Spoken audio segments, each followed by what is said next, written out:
Good morning. How are you? Great. Welcome back, everyone. I see you're all jacketed and sweatered up. You took my warning literally. Have any of you seen or heard or learned anything about this case, inadvertently or otherwise, either that you recall now and didn't talk about on Friday or over the weekend? And that means no media coverage. No one's heard any of the media coverage or anything like that. All right, great.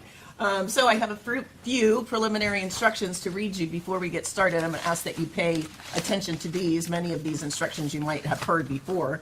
As you know, you've been selected and sworn as the jury to try the case of the state of Florida versus Jermaine Bass. And this is a criminal case, and Mr. Bass is charged with first-degree murder, attempted first-degree murder, and 2 counts of aggravated child abuse that occurred during the commission of an aggravated battery. The definition or the elements of those criminal offenses will be explained to you later.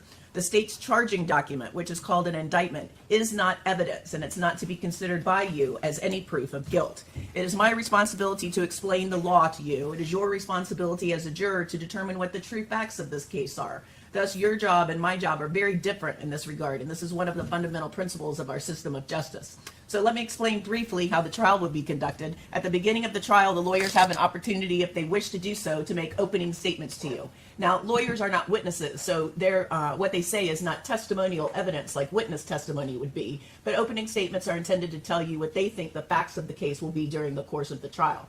After opening statements, witnesses will be called, they'll be examined and cross-examined by the lawyers. Documents and other items of physical evidence will also be introduced into evidence. After all evidence has been presented, I'll have the opportunity to instruct you on the law. You'll each have your own written set of jury instructions or the law, so it's not a civics exam. You don't have to memorize anything. That'll be for your use during the course of closing arguments. Then the lawyers will give closing arguments to you, and then you'll retire to begin your deliberations. I'll just remind you, you should not form any definite, fixed, or final opinions on the merits of this case until you have heard all of the evidence, the arguments of the lawyers, and the instructions on the law. During the course of the trial, the state generally goes first in its presentation of evidence, in its examination of witnesses, etc. But please don't come to any definite, fixed, or final opinions until the conclusion of the trial, after you have ability to evaluate all of the evidence and the cross-examination and other evidence that's presented.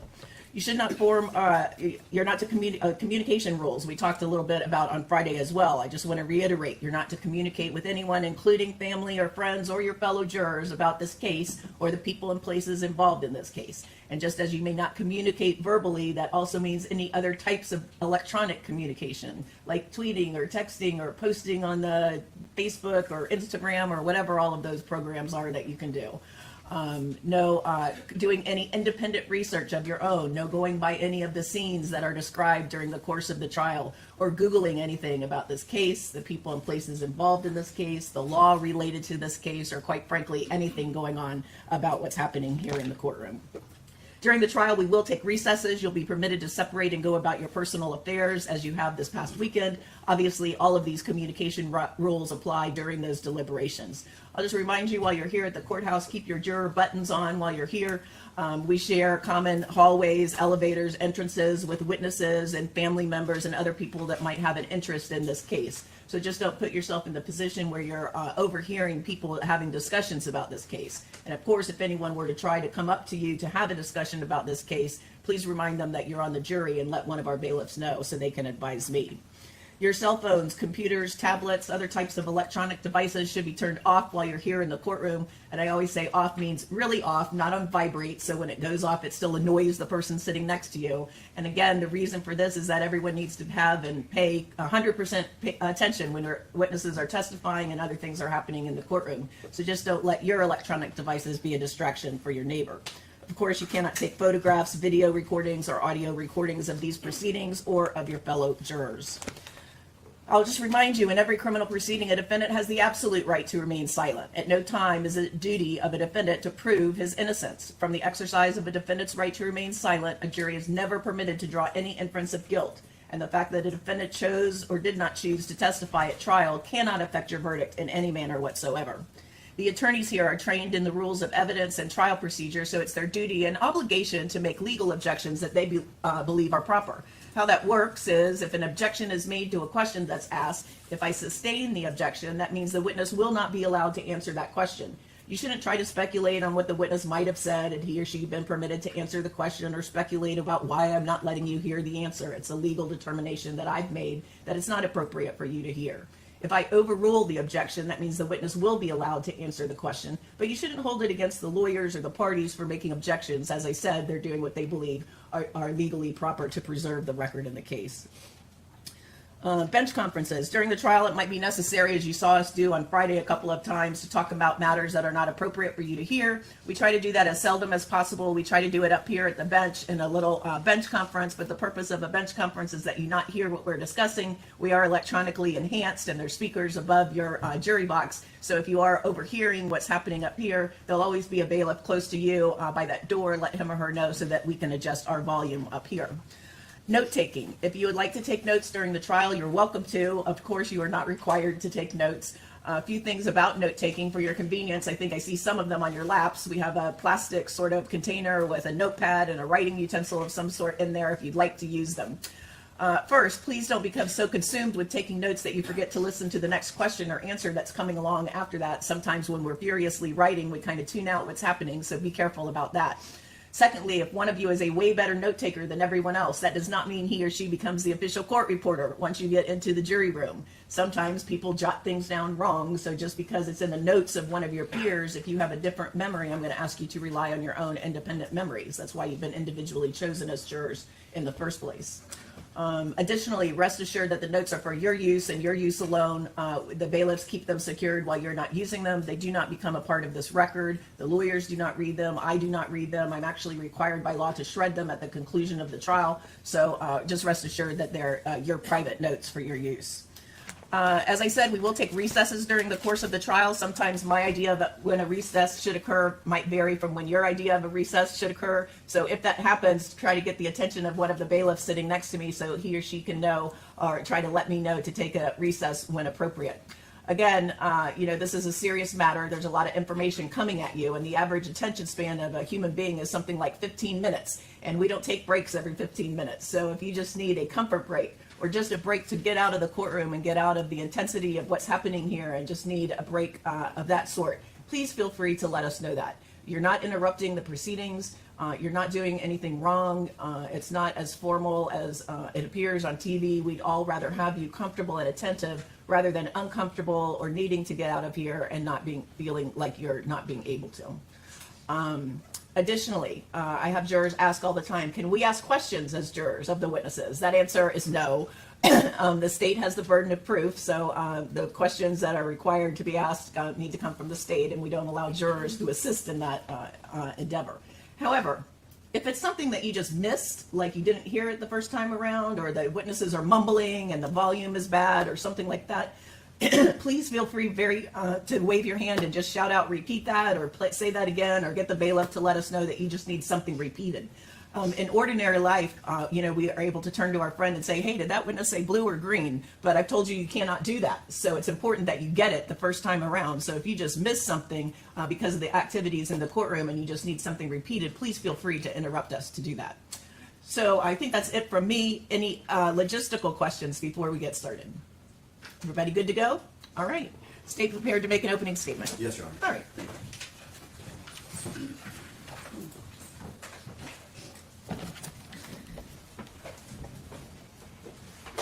The gun discharged. It was an accidental discharge. I was trying to take out the magazine and it went off. They was both in bed. I was in their room. Where was your wife? She was in her room. Those are the words, ladies and gentlemen, of that man seated right over there, Jermaine Bass.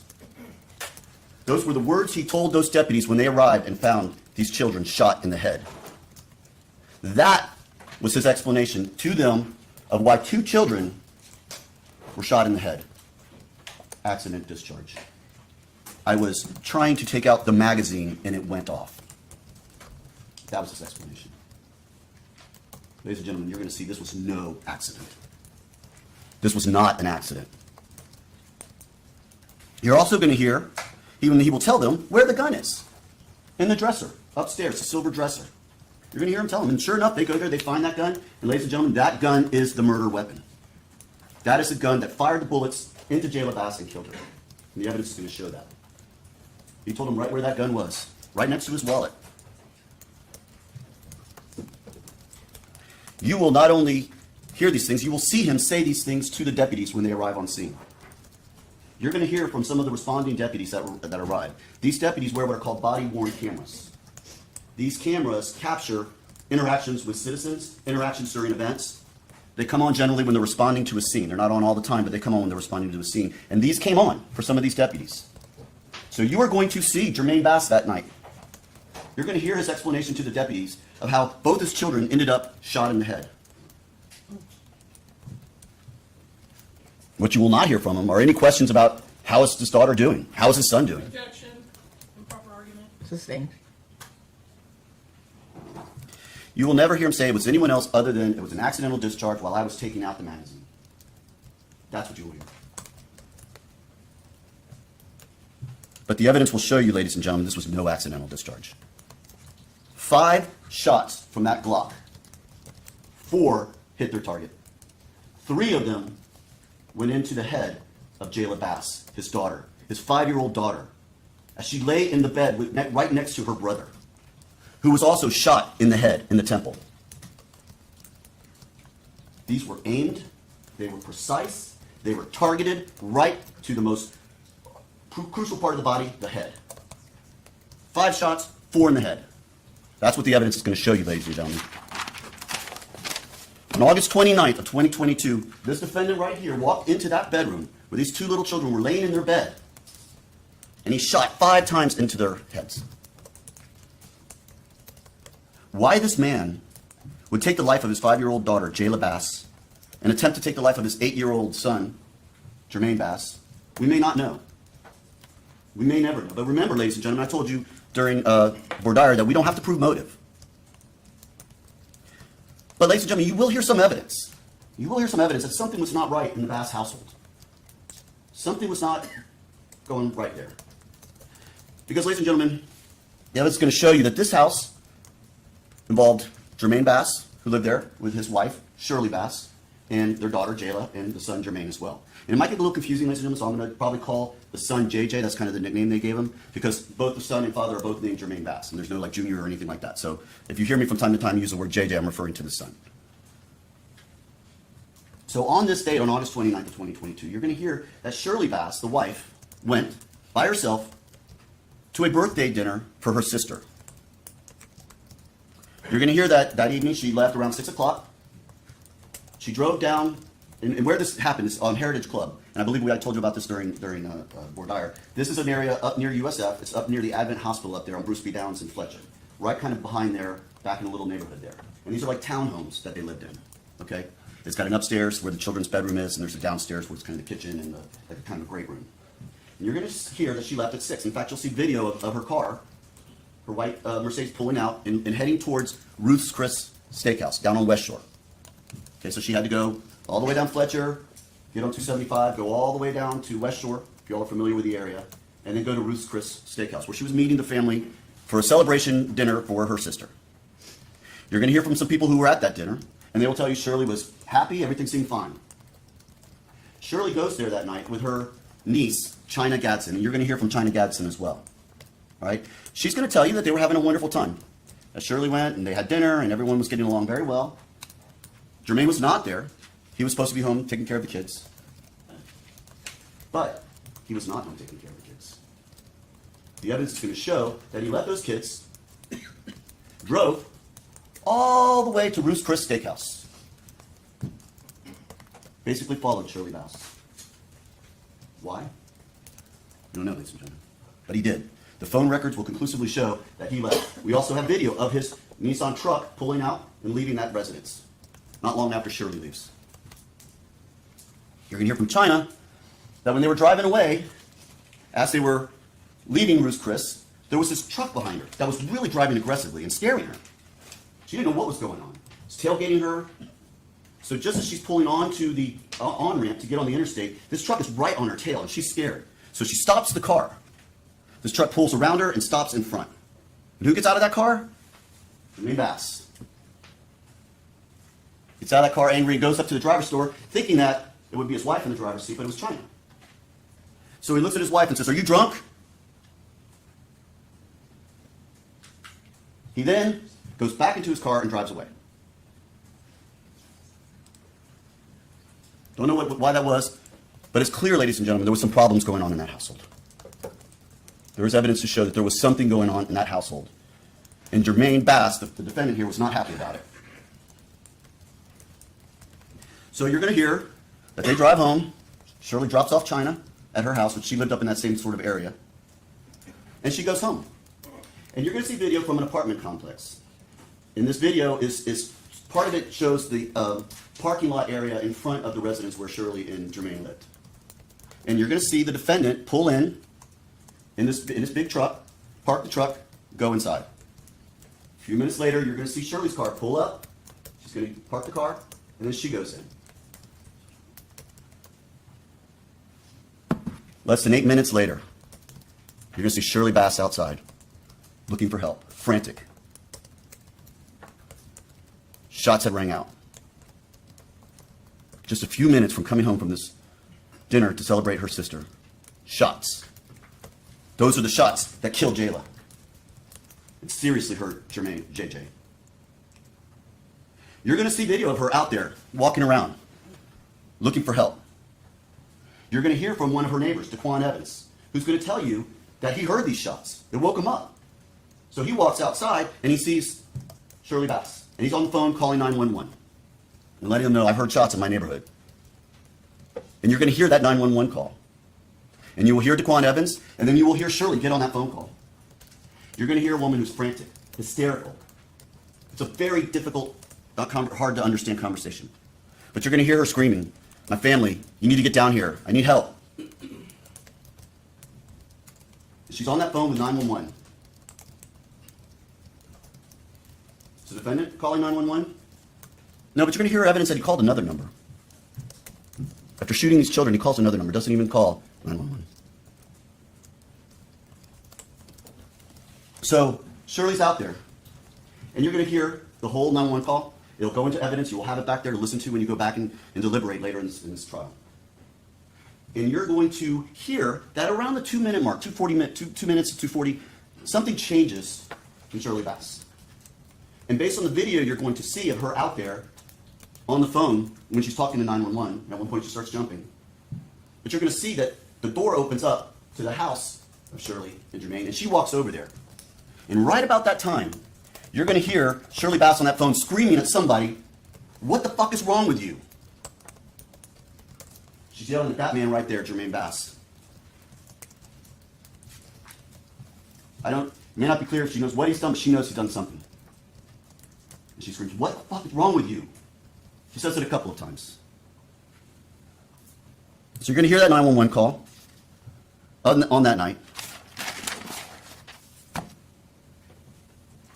And then after that 911 call, the deputies arrive. And this is where you'll see what the deputies see when they get there.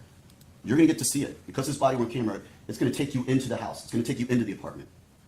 And you're going to see how they walk in there. You're going to see Jermaine Bass holding JJ. And JJ's got a bullet hole to his head. He's still coherent. He's still alive. And he's in pain because he's saying, "Ow, my head." And Jermaine's just holding him. And they ask him, "Is there anyone else here?" He says, "No." So these deputies are clearing the house. And they do what they do when they come into a house and they don't know the situation. They want to make sure they know where everyone is. So they go and check out the rooms, make sure they clear the rooms. And they're going to tell you all about that. That's when they go upstairs and they go into the child's room. And suddenly one of them notices it's a little girl. And you're going to hear her. You're going to hear the moment you notice her. And you're going to hear him go, "Sweetie."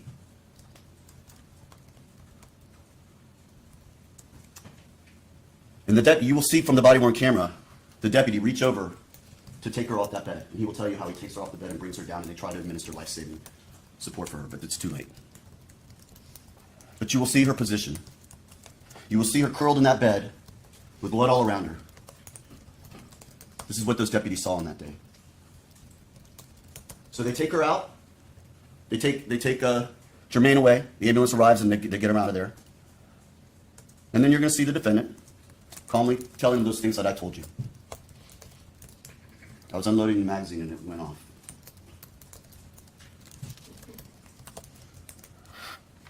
So at this point, they start to collect the physical evidence, and this is where you're going to see all the physical evidence that was collected in this case. You're going to see the shell casings, 5 shell casings that belong to a .380 Glock. All 5 shell casings were found on the bed, the bunk bed in the room. This is a bunk bed.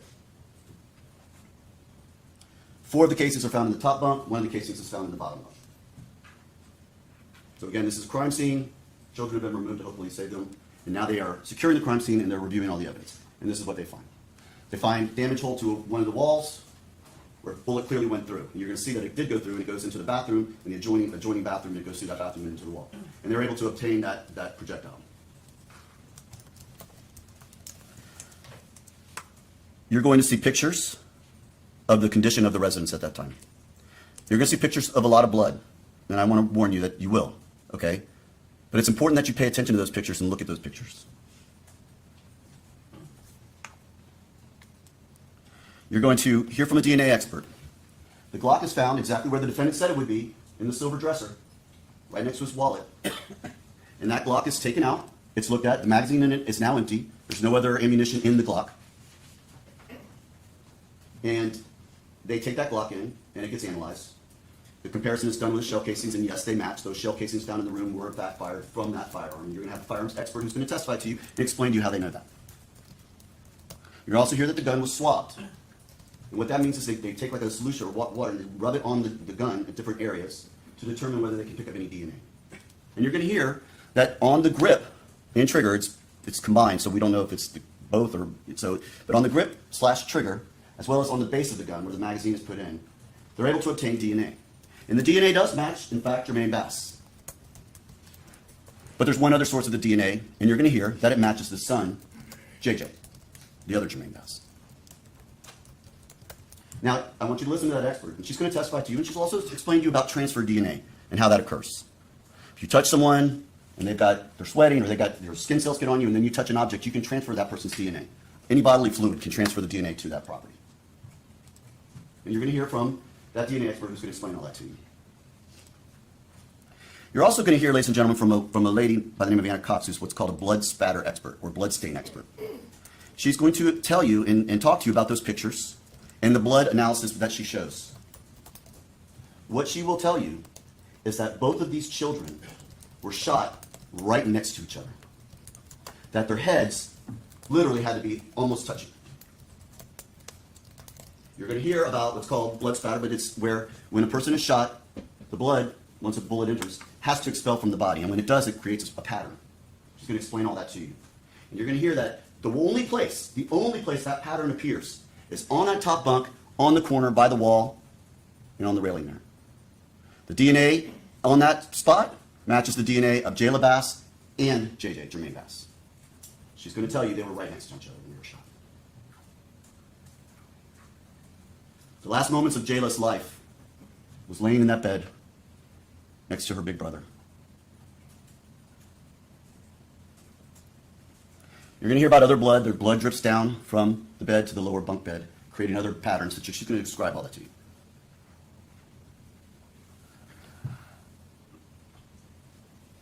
Ladies and gentlemen, her father, the owner of that gun, wanted these deputies to believe this was an accident.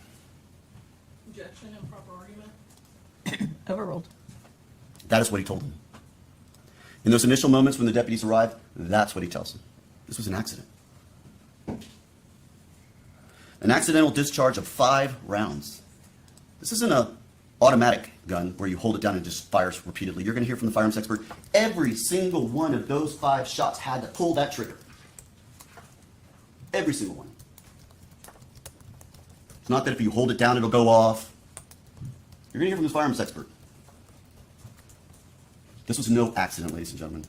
Not even close. This was a deliberate, intentional, premeditated act to kill those 2 children. Done by that man right there, Jermaine Bass. The state has no doubt, ladies and gentlemen, the conclusion of the evidence in this case, that you will find the defendant guilty as charged of first-degree murder, guilty as charged of aggravated child abuse, 2 counts, and guilty as charged of attempted first-degree murder. Thank you. Would the defense like to make an opening statement at this time? Yes, sir. All right.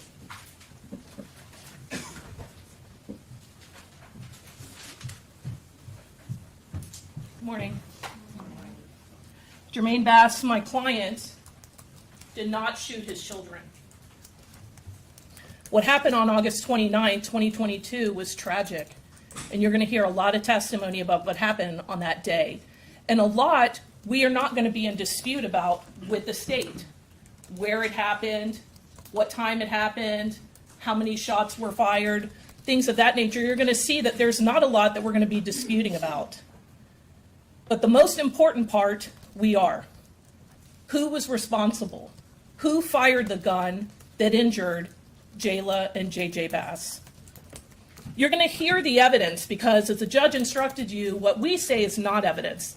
The evidence you're going to hear from the witness stand and from the exhibits in this case. And when you hear the evidence, pay close attention to the timeline of the events.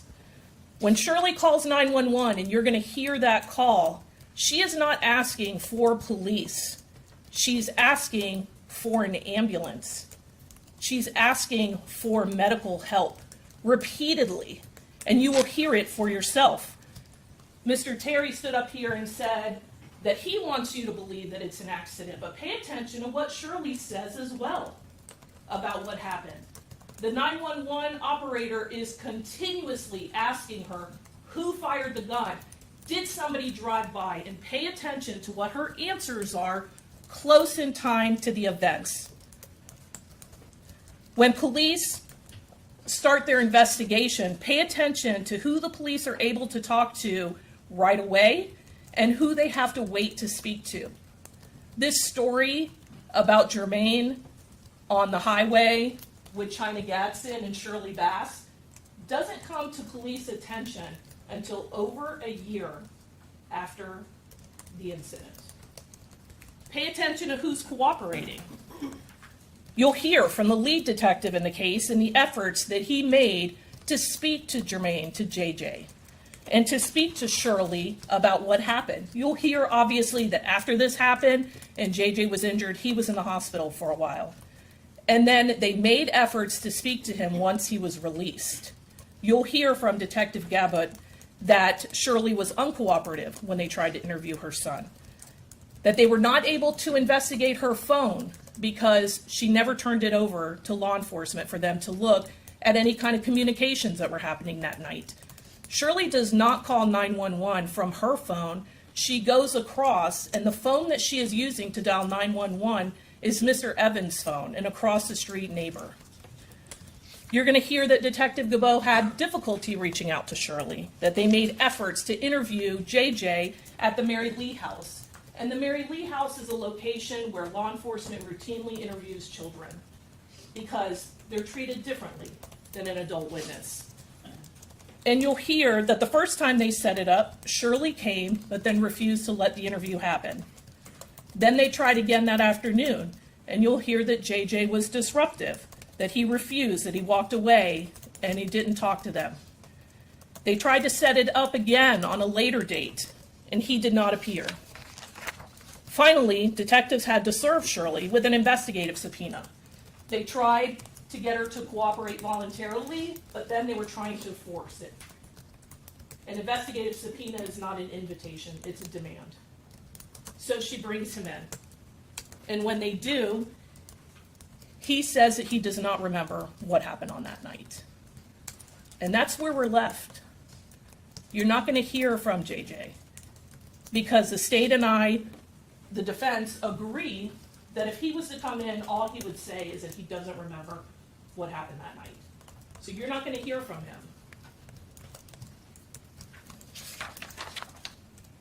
My client was cooperative with law enforcement. You're going to see how he brings his son down from the bedroom after his son is injured and is waiting downstairs while Shirley goes and calls 911 to get an ambulance to help him. He stays with his son. You'll see the interaction that he has with law enforcement. And pay attention to the evidence and the investigation that's done at the scene. As Mr. Terry told you, there's blood evidence at the scene. There's testing that's done. There's additional testing that is done because it's confusing. Children were moved. And so there's a question as to where things happen. And so the additional testing that was done in this case helps give you a clearer picture of what happened in that room. You'll see a purse that was found in the children's room that belonged to Shirley that has ammunition in it, and a holster, and a magazine.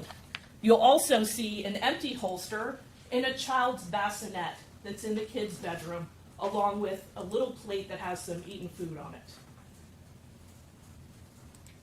Pay attention to the inconsistencies in the testimony and the evidence. Listen not only to the answers that the witnesses say when the state asks questions, but also when we ask questions. There'll be different versions told by the witnesses and the evidence in the case. Listen with a critical ear. Use your discernment and your common sense in this case. Pay attention to where everyone is when shots are fired, what they saw and what they heard. The gun that was recovered in the master bedroom and the dresser, the testing that was done on the scene. And as the state told you, you're going to hear that not only was Jermaine, my client's DNA on the gun, but JJ's gun. And pay attention to why that area is swabbed. There's different areas that are swabbed, and the grip and the trigger are swabbed to determine who's handling the gun. That's why those areas are swabbed. And JJ's DNA is on that gun. In the end, you're going to have more questions in this case than answers. The state is going to try very hard, as you heard in opening statement, to try to convince you that my client shot his children that night. What they say is not evidence in the case or the true facts. The evidence comes from the witnesses, and you all were selected to determine what the true facts are in this case. Your job is the toughest job in this room. You have to determine what happened on a day that you were not there with people that you do not know.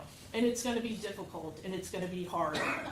It's going to be emotional testimony, but you were picked for a reason. You agreed not to base your decision on sympathy or bias. You agreed to hold the state to their burden in this case.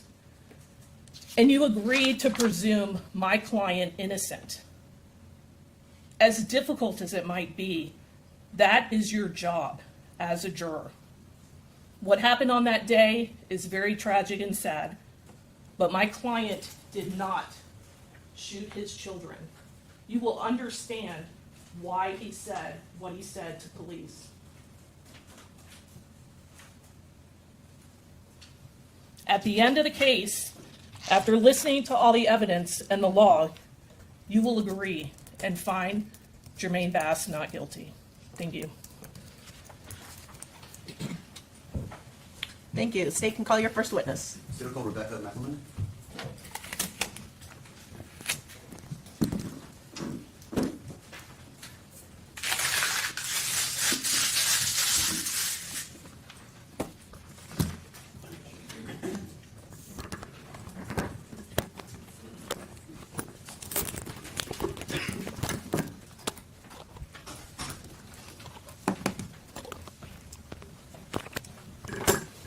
Raise your right hand. Do you solemnly swear or affirm that the testimony that you're about to give in this cause will be the truth, the whole truth, and nothing but the truth? I do. Thank you. Set this one.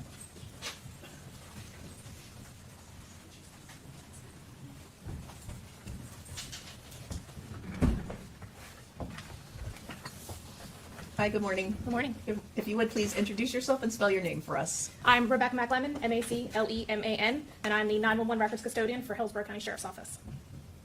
All right, thank you, McLeman. Ms. McLeman, I was just about to ask you what you did. And what are the jobs and duties of a records custodian of 911 at the Hillsborough County Sheriff's Office? I save all calls as requested. Okay. And is that part of your regular course of business, what you do is routinely? It is. Okay. And how to explain to the jury, if you can, how these 911 calls are recorded, how they come in, and all of that. They're recorded automatically from the time that the call is answered and then end when the call is disconnected. In that call, we get all kinds of information: date, time, call taker, location, phone number, address, and any other information that we may gain from that. All right. Now, you're not the one who's answering these phones. You're just in charge of recording them, correct? Now, yes. Now, okay, but there was a time when you did that? Yes. Of course. Okay. Have you had an opportunity to listen to a recording in this particular case? Yes, All right. And was that recording regularly kept in the course of business at your work? it was. All right. And I'm going to show you what's been marked as State's Exhibit number 1 for identification. You recognize that? I do. All right, and is this the actual recording you listened to? It is. And is this a true, in fact, recording of the 911 call that was taken on that day, August 29th of 2022? It is. Just move to. You gotta project it up.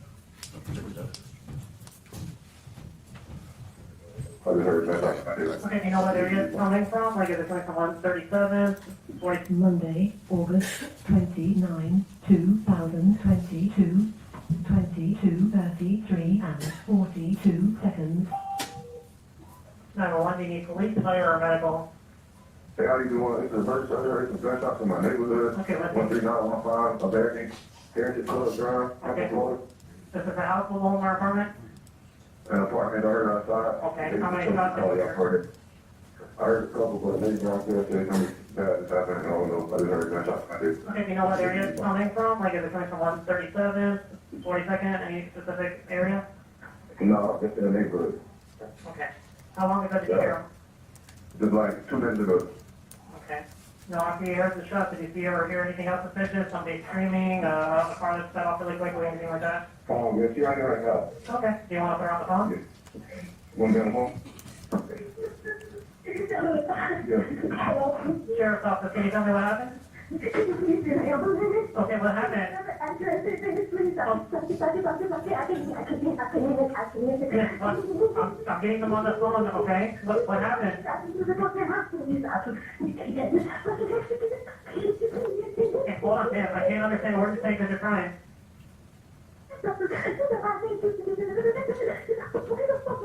Okay, ma'am, hold on. Take a deep breath. I can't understand you when you're crying like that. Take a deep breath. What happened?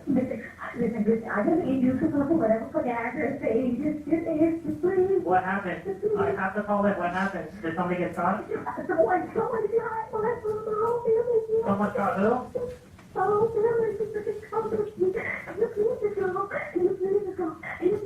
Yes, ma'am. Take a deep breath. Ma'am, listen. Stop. Ma'am. Stop talking to me. Just stop talking to me. Yes, I understand, ma'am. I can't understand you. Okay. All right, I'm getting you on the phone. Ma'am. Ma'am.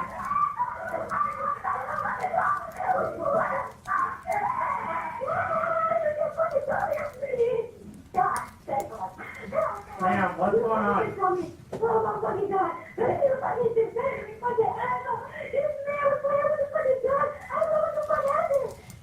Where's the gun? Ma'am. Hello, ma'am. Ma'am, stop yelling and talk to me. Who has the gun? Ma'am. Ma'am, the cops are already on the way. You need to answer my question. So who has the gun? Ma'am, stop yelling and talk to me. Who has the gun? Okay, where is he bleeding? Ma'am, the call's already in.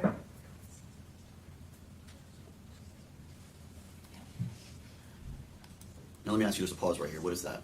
She disconnected. Okay. And then she calls back, or someone from that number calls back. Is that correct? Correct.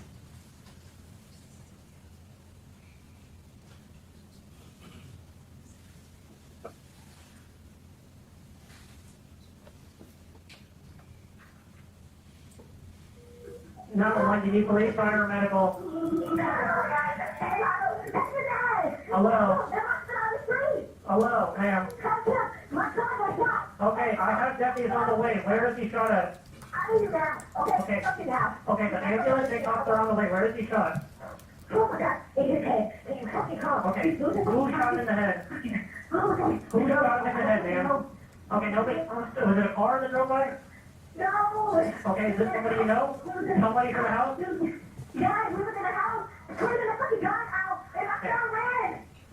Where did he go? Okay, the person with the gun, where is he at right now? Tell me. Ma'am, I have every deputy on the way right now. I need to know where the person with the gun is.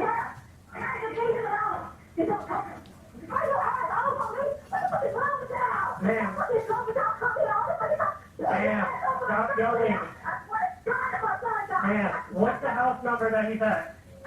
I have a call in. 139 what? What is it, 13915? Okay. Ma'am, I'm trying to get the guy who did this, and I need to know where he is with the gun. Ma'am, they're coming. The police and the ambulance are on the way. Okay, well, they're coming. They're coming, lights and sirens, emergency. So where's the guy with the gun? Ma'am, where's the subject with the gun? I got 2 deputies on Brucey Downs right now, so I need to know where the guy with the gun is. They're both coming. The police need to secure the scene so the EMS people are safe. I need to know where the guy with the gun is. Okay, the person with the gun, where is he? And it cuts off there. Was that, who hung up there? She did. Okay.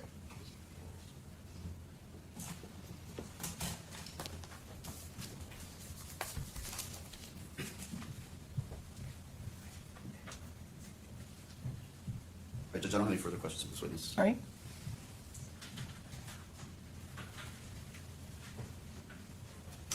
Morning. Very briefly. So this is 2 separate calls because you have the first call, there was a hang up, and then the person calls back. Is that correct? Correct. Okay.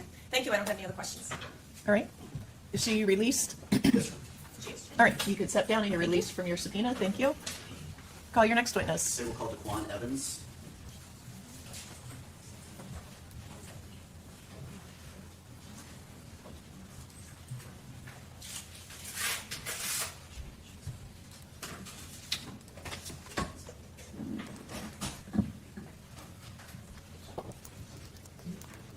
Raise your right hand, please. Do you solemnly swear or affirm that the testimony that you're about to give in this cause will be the truth, the whole truth, and nothing but the truth? Yes, ma'am. Thank you, sir. You said so.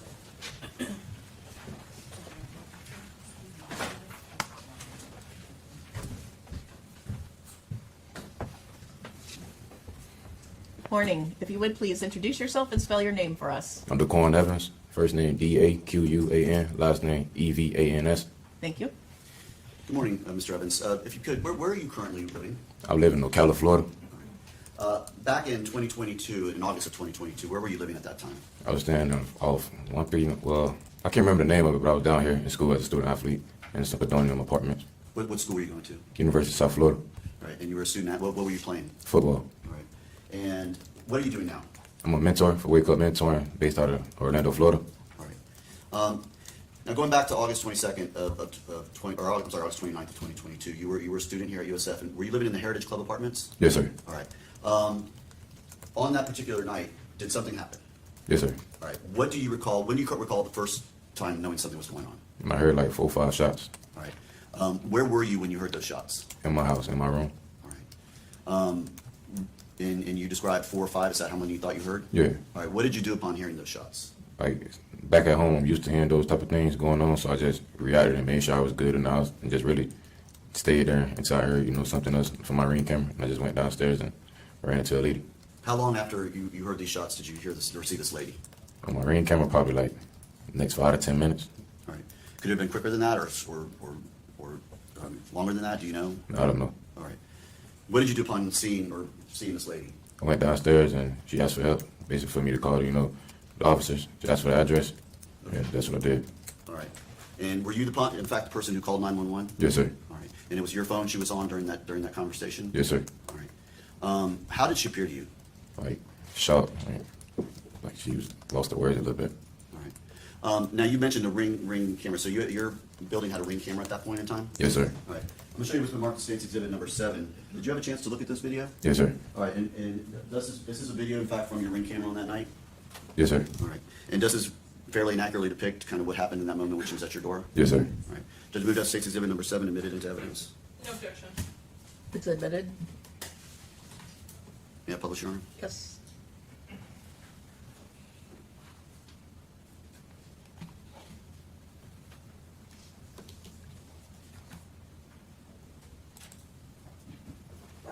What's the address? What's the 915? So that's all the ring camera was able to record on that particular moment? Yes, sir. And that woman out there, that's the woman who you gave the phone to when you were talking to 911? Yes, sir.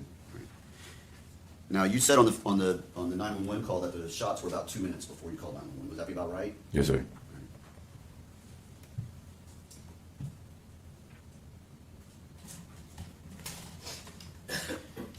After hearing those shots, calling 911 and seeing that lady out there, did you do anything else? I went back to sleep. Okay. And did you eventually talk to officers or detectives in the case? That I can remember, I know a detective came back to my house, I think a couple of days later, and she got the ring footage. That's She all. got the ring footage from you? Yeah. All right. Judge Birmingham, 1 moment. Yes.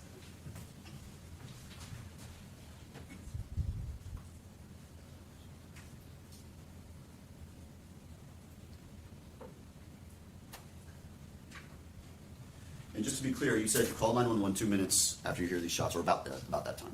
Yes, sir. Had you seen Shirley Williams before you called 911? No, sir. You called 911 first, and then you saw Miss Williams at the door, or how did the timing of it work? No, after the ring camera, then I called it for. Then you called? Yeah. So you'd seen her at the ring door before, and then you called 911? Yeah, when she asked. Okay. And again, you described her as shocked? Yeah. All right. Would she be able to communicate with you? A little bit. Just asked for me to call 911. That's all I can remember. All right, Judge, I don't have any further questions, Mr. Evans. Right.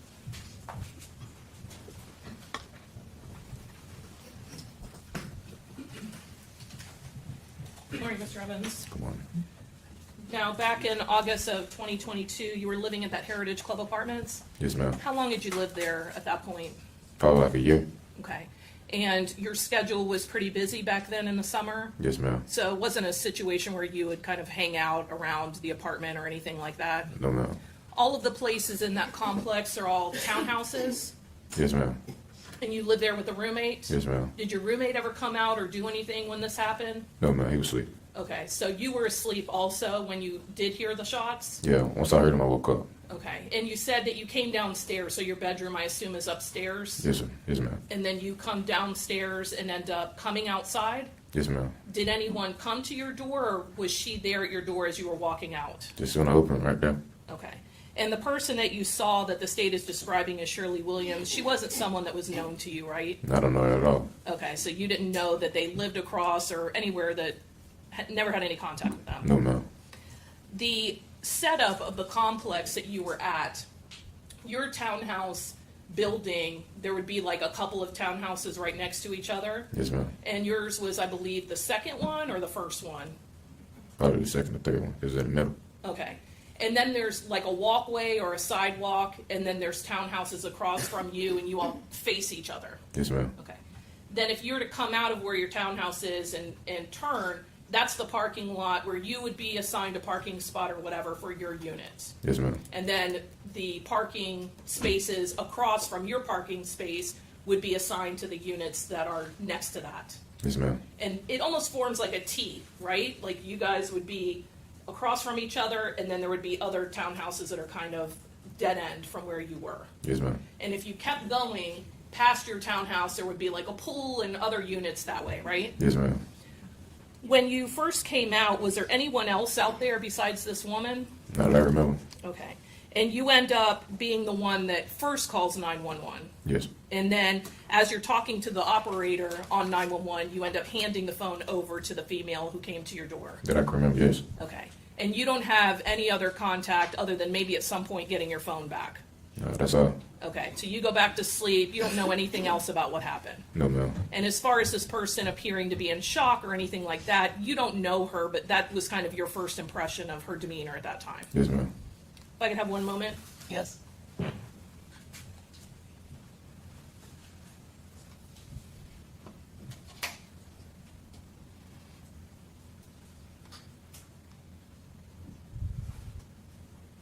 Nothing further. Mr. Evans, just to clear something up, I misspoke and I called her Shirley Williams. Her name's Shirley Bass. Do you know Shirley Bass? No, sir. Okay, so when you saw that lady at your door, was that the first time you'd seen her? Yes, sir. All right. Had you ever spoken to her previous to that? No, sir. Did you ever speak to her after that? No, sir. All right, so that was the only time that you had ever seen Miss Bass? Yes, sir. All right. Nothing further, Judge. All right. You can step down, sir. Thank you. He released from his subpoena. Yes, Your Honor. Yes, Your Honor. All right. Call your next witness. State Call Deputy Scott Rainey.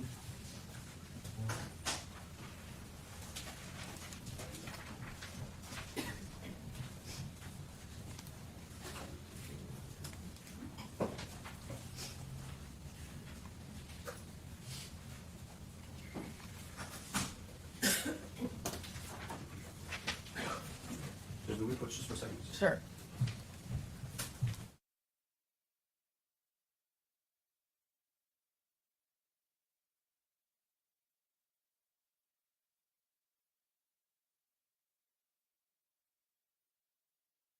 Right here, please. Do you solemnly swear or affirm that the testimony that you're about to give in this cause will be the truth, the whole truth, and nothing but the truth? Thank you, sir. Come this way.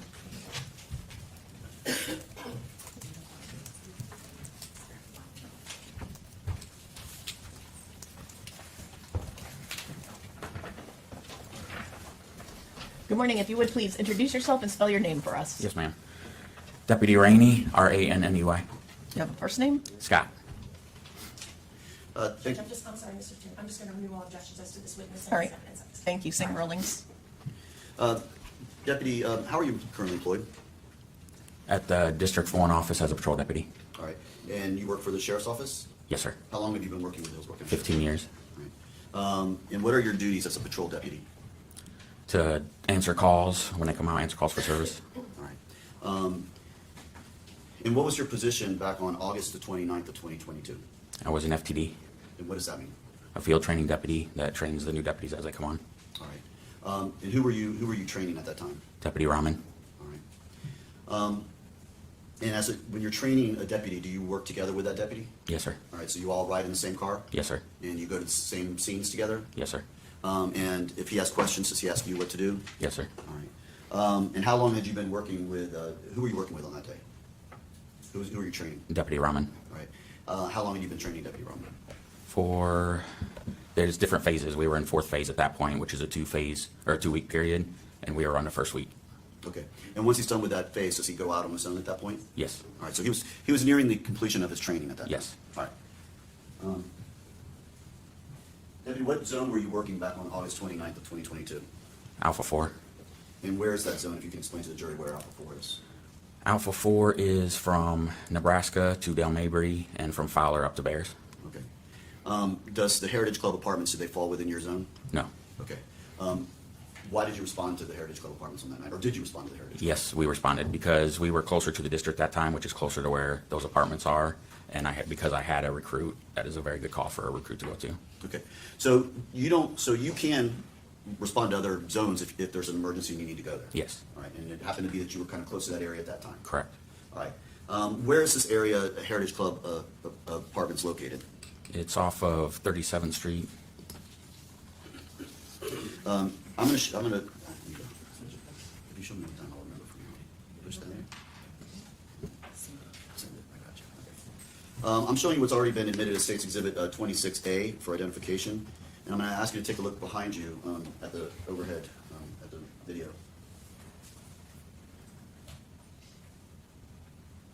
All right. Do you see in there where Heritage Club Drive is, the location where this incident occurred? Yes. If you could, please, could you stand up and point to it and kind of describe it so it can be on the record? Right here in this area. Which is basically kind of the middle of the screen? Correct. And is there, and what's next to it? Is there like an identification tag? Or As in the red marker? dot? Yeah, red dot? Yes. Okay, and that's where the apartment was located that you went to on that day? Correct. And where is like Fletcher and Bruce B. Downs and USF and all that? Can you Bruce describe B. it? Downs is over here, Fletcher is right along here, and this was the 37th Street I was talking about. Okay, right, and showing you what's marked as State's Exhibit number 26B that's previously been introduced into evidence. Is this the apartment complex we're talking about? Yeah, yes, it is. Back it up. All right, and can you tell kind of where you went on that particular day? Do I have it backwards, or how do I have it? Can you spin it that way? Okay, yes, so this is again 37th Street right here. Right. And then when On the you- left part of Yes. the, On the left side right thank here. you. And then Fletcher would be down on the southern part, and Bruce B. Downs would be over on this side. He goes up and around. All right, and where did you go in, and how did you enter into the scene? We entered in on this right here, and then we went up, and into the actual apartment is up a little higher, like right here. And you're pointing to the top part of the picture, to the building, like right in the middle of all those buildings? Correct. And that's the location of the apartment you all went to? Yes, on sir. that- On that particular evening? Yes, sir. All right, thank you, sir. You can go ahead and sit down.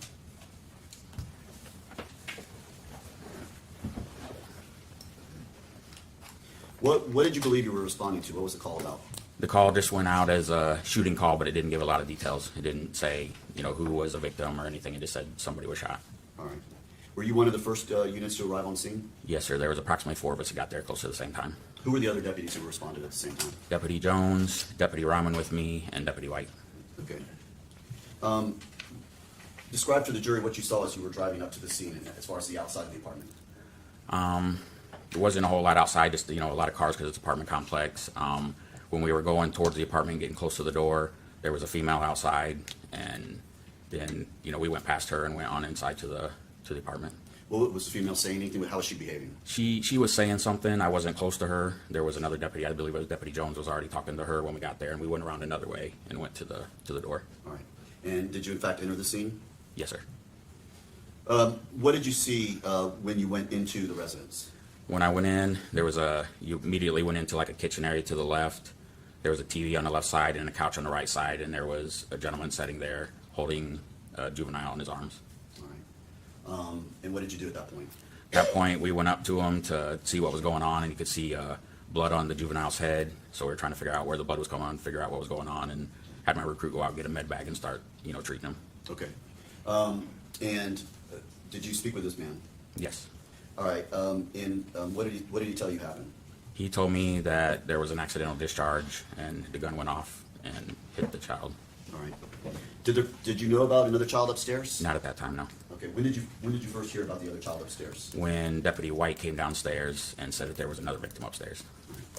Had the defendant, Mr. Bass, ever said anything to you about this other victim upstairs? No. All right. Did you ever go upstairs? At one point I did go upstairs. I got up to the top of the stairs. I was able to see that there was enough deputies up there treating the other child, so I went right back downstairs. Were you wearing a body-worn camera on that day? Yes. All right. Explain to the jury what a body-worn camera is, how it works. So a body-worn camera is the camera for a normal call that you go to, you have to turn it on yourself, but anytime like we pull out our weapon, turn on your taser, turn your lights on your car, it automatically comes on, but we use it every single call we go to, we turn it on. And it records everything. It can see everything we see, it sees. Are you in fact wearing a body-worn camera right now? Yes. Can you point it out and show it to the jury where it's located? It's right here. The record reflects you standing up and identifying like a black box in the center of his chest. Yes. I'm going to show you what's already been introduced as State's Exhibit number 2. Did you in fact review this? Yes, I did. Okay. And is this in fact a copy of the body-worn camera you were wearing on that day? Yes. All right. And does it fairly and accurately depict what you saw when you arrived on scene? Yes. Just I'm going to publish it now.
Nobody else is in the house.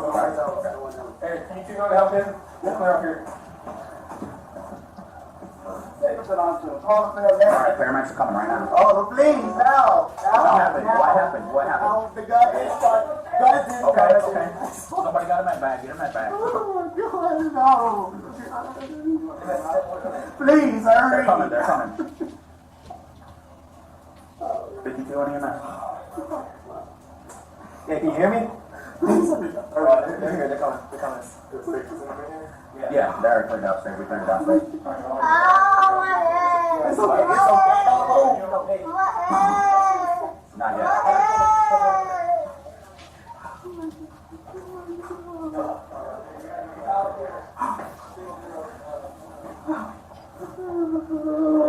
Hang in there, buddy. Come on, hang in there.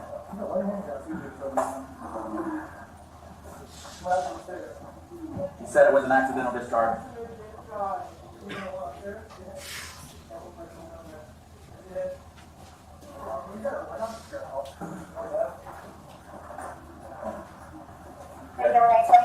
Thank you. 46 station, 155, and the house is clear. Okay, on. Out 47, be advised, there's another gunshot victim upstairs. It's a juvenile female.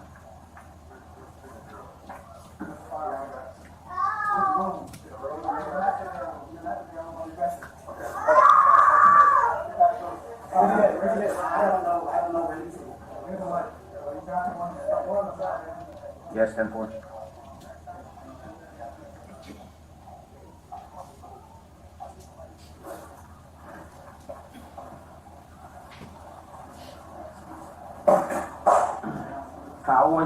How did the accidental discharge happen? What happened? It was going, I was... From you or somebody else? I was trying to take out the magazine and went all... Alright, we'll get it figured out. Just stay calm for now. What happened upstairs? Nothing happened upstairs.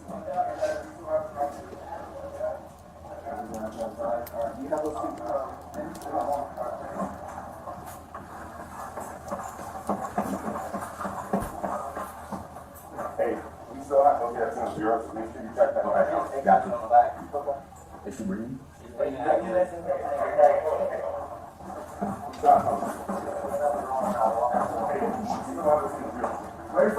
Where's the doctor now? He's upstairs. I'm dressed. Where is she? She'll be in the dresser. In that silver dresser. In the matching dress. You gonna go check on her? Gotcha. What's on upstairs? And what's upstairs? It's worse upstairs. Okay. Adult? No, juvenile, female. Okay. Take this one to the rescue. Stay right where you're at. Stand up for me real quick. I'm just gonna pat you down for weapons, please. Look at my head. Just put it on your head. On your head. There you go. Turn around for me. You got nothing on your right eye. Got something on the side of the head. Left side of his head. Alright, have a seat. You're good. Hey, guys, get up. Yeah, coming down now. When you have 4 year-olds. Where at?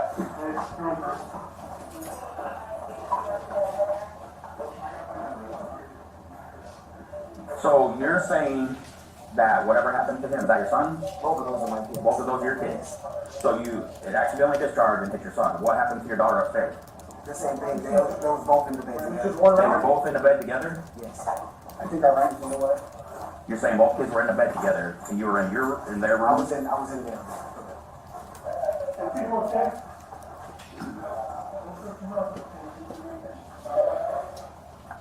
Out 47. The father's saying that he shot both of them with the gun around. That's accidentally the gun went off. So nobody else was in this house, just you and them? My wife. And your wife? Where was she at? She was in her room. She was in her room? Yeah.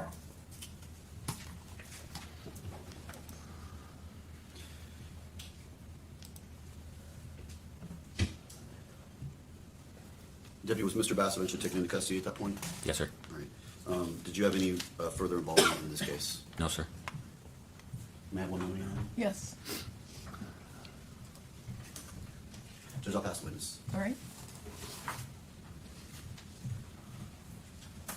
Morning, Deputy Rainey, how are you? Good, ma'am. I only have a couple additional questions Yes, for you. ma'am. All right, so when you entered the home, you saw Mr. Bass sitting on the couch cradling his son, correct? Yes, ma'am. Okay. And you could see that his son, JJ, had been injured. Yes, ma'am. Okay. And there was actual blood that was bleeding from JJ onto the father, Mr. Bass, correct? Yes, ma'am. Okay. And throughout your contact with Mr. Bass, he was cooperative with you, correct? Yes, ma'am. And we heard on the body cam, he was yelling such stuff as, "Just help my child." Do you remember hearing that? Yes, ma'am. Okay. At some point, you are talking to him, and he says something about the gun being on the dresser. But then later, do you recall he does in fact say on or in the silver dresser? I remember him saying on the dresser. I think some other deputies were coming in and out and trying to say we still haven't found it yet, but I don't recall that part. That's okay. So do you believe then that at some point that he says on, but then does say it's in the silver dresser? It's a possibility, yes. All right. Other deputies body cams? Yes, ma'am. Okay. And it's you, Deputy White is there, Deputy Jones, and you are training Deputy Rahman, correct? Yes, ma'am. Okay. He also indicates that his wife was there as well. Is that correct? Yes, ma'am. Okay. All right, Judge, may we approach the bench? Yes.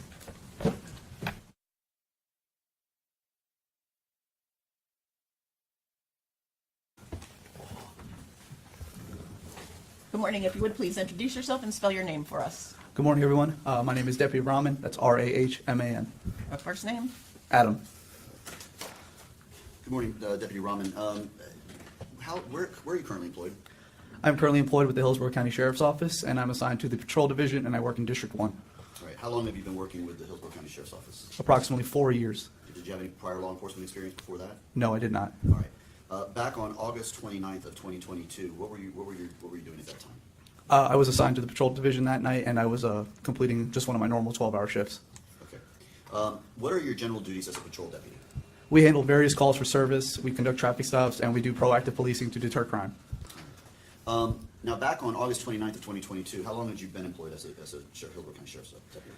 I did approximately 1 year in the academy, and I was finishing up the FTO process, which is approximately 4 months. All right. And what is that? So it's a 4-month process. During that time period, are you assigned to work with someone? Yeah, so I'm assigned to another deputy who's pretty much like he will train me per each shift, and I was finishing it up. I had 2 days left with him, and then I was going to be on my own. All right. And who was this deputy? Who was your field training deputy? Deputy Rainey. Now, when as you work with Deputy Rainey, do you all ride together and go to each of the calls together? Yes, we do. I'm typically the one driving, and he's the one sitting in the passenger seat, just foreseeing what I'm doing and making sure that I'm not messing up anything critical. All right. Now, on August 29th of 2022, did you receive a call to respond to a scene out on Heritage Club Drive? Yes, I did. And did you recall what was it that you believed you were responding to at that time? We were responding to a shooting call for service. All right. And were you one of the first units on scene? Yes, I was. What did you do when you arrived? Well, once we arrived, we coordinated with the other deputies that were on scene, and we made a tactical entry into the living room. And then what we observed once we got on scene, we observed a adult male, Jermaine Bass, the defendant, and he was holding his son, who's also named Jermaine Bass, on the couch in the living room. Prior to going into the residence, when you pulled up, did you see anyone outside, or did you observe anyone outside? Yes, I believe I saw it was the mother, Shirley. She was outside, and she was screaming. She was just pretty much just screaming at the top of her lungs. Okay. And could you tell really what she was saying? Not exactly. I can't make out what she was saying, but she was screaming. How would you describe her demeanor at that point? Very frantic and scared, and just horrific is a good word to use for it. Now, when you made the tactical decision to go in, do you all take out your firearms as you do that? Yes, we all did have our lethal weapons drawn. All right. And what's the point of that? Because we don't know what we're going into when we get a shooting call for service. There is the undeniable that there is a firearm located in the house, or there isn't a firearm located in the house. And once we determine that the scene is safe and there is no credible threat, that's when we holster our weapons. Okay. So you described that you went into the residence, you saw the defendant, Jermaine Bass? Yes, sir. And he was holding his child? Yes, he was. And just for the record right now, do you see the person you saw in that room holding that child on that day? Yes, I do. Can you identify him just for the record? He's sitting over there in the gray tuxedo. Record reflects he has identified the defendant, right? Yes. All right. Now, who all entered with you? Do you recall? Yes, it was me, Deputy Rainey, Deputy Vander Bosch, Deputy White, and Deputy Nathaniel Jones. We were the initial first deputies on scene. All right. As you go in, and you said you saw the defendant there holding his child, what else did you go upstairs?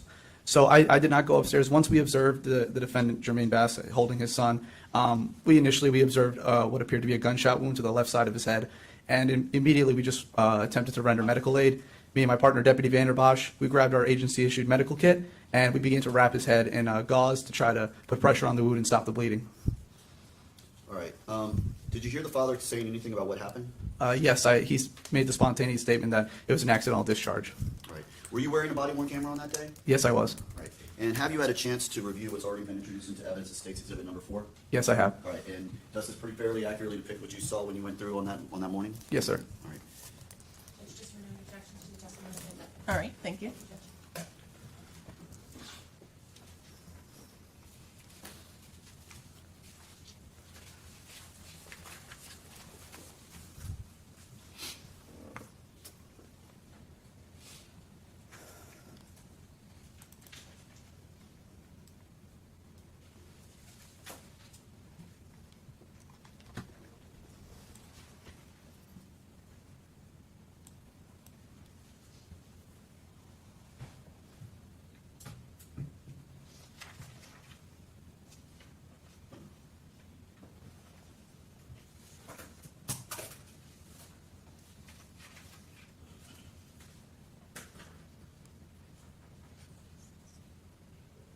Eric, can you really help him? Yep, they're up here. Take him to the hospital. Call the family. All right, Karen, I just come right now. Oh, please, now. The guy is discharged. Somebody got him at bag. Get him at bag. Please, hurry. They're coming. They're coming.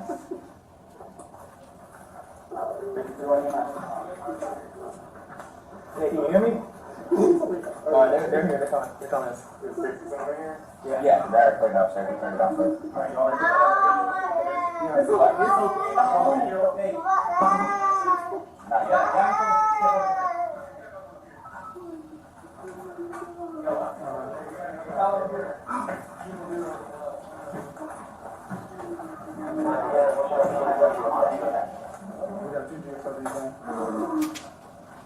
What happened upstairs? That was an accident discharge. Even the one upstairs? Yes. Where's he at? Oh, we got a light on? Here, I'll give it out. Thank you.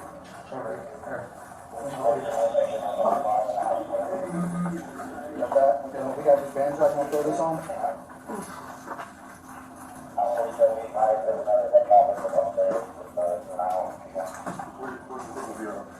Where's the firearm? In the room.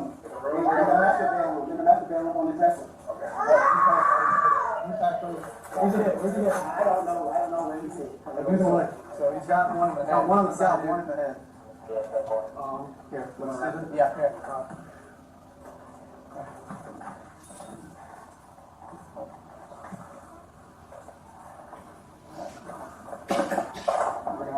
How was the accident?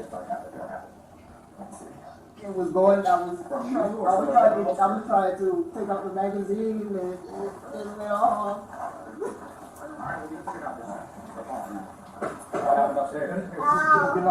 Nothing happened upstairs. There we go. Alright, do you have those two pins? I got one. Alright. We got those pins. We got one. Okay, let's see if we can check him for more injuries. Discharge here.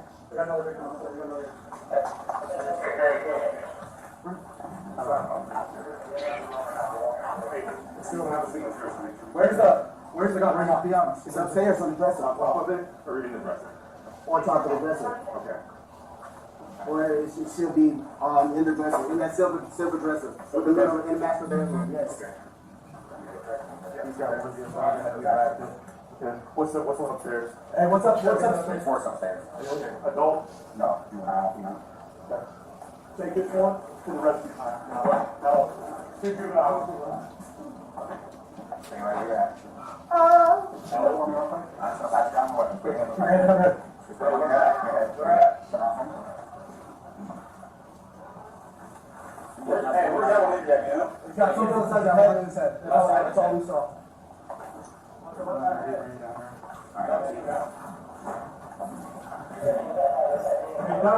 Here, come down now. We have 4-year-old. Where at? Hey, through.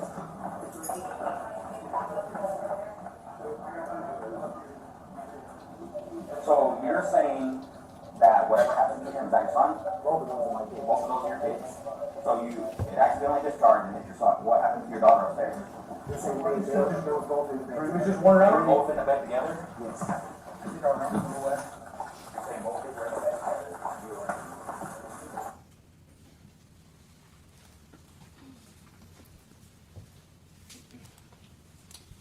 Deputy, a couple quick questions following that. So when that video shows you walking in, the sound doesn't come on for a little while. Why is that? So en route to the call, the body cam was muted because I was having a conversation with my FTO while getting to the call, and we didn't want that just to be for the a minute or 2 minutes that it was prior to the video that captured audio, just because I was fairly new at the time, so he was kind of walking me through and maybe just calming my nerves a little bit, and that's essentially why it was. Okay, so did you manually turn on the sound so that it would pick up the? Yes, once we made entry, I manually turned it on. Okay. That thing that they brought in where you pulled out, what is that called? Where you pulled out the gauze? That is our agency issued medical kit, and it carries things such as quick clot. I think there's extra tourniquets, gauze, things of that nature to render aid in instances like this. Okay, and every deputy carries one in their vehicle? Yes. All right. After attending the boy's injuries and you went out, did you do anything else while you were at the scene? Once the scene was cleared and both juveniles were removed from the residence, my next task was scene safety and the security of the scene. I stood in the front doorway just maintaining the crime scene until I was tasked to do a neighborhood survey with the adjacent building next to it. And what is a neighborhood survey? Neighborhood survey essentially is what it is deputies will go and they'll knock on other doors or people that were close to the incident, such as neighbors, just to see if they want to do an interview and see if they heard anything, saw anything, just to gather more information. And after you did that neighborhood survey, did that conclude your involvement in the case? Yes, that was my conclusion. That concludes my involvement in the case after that neighborhood survey.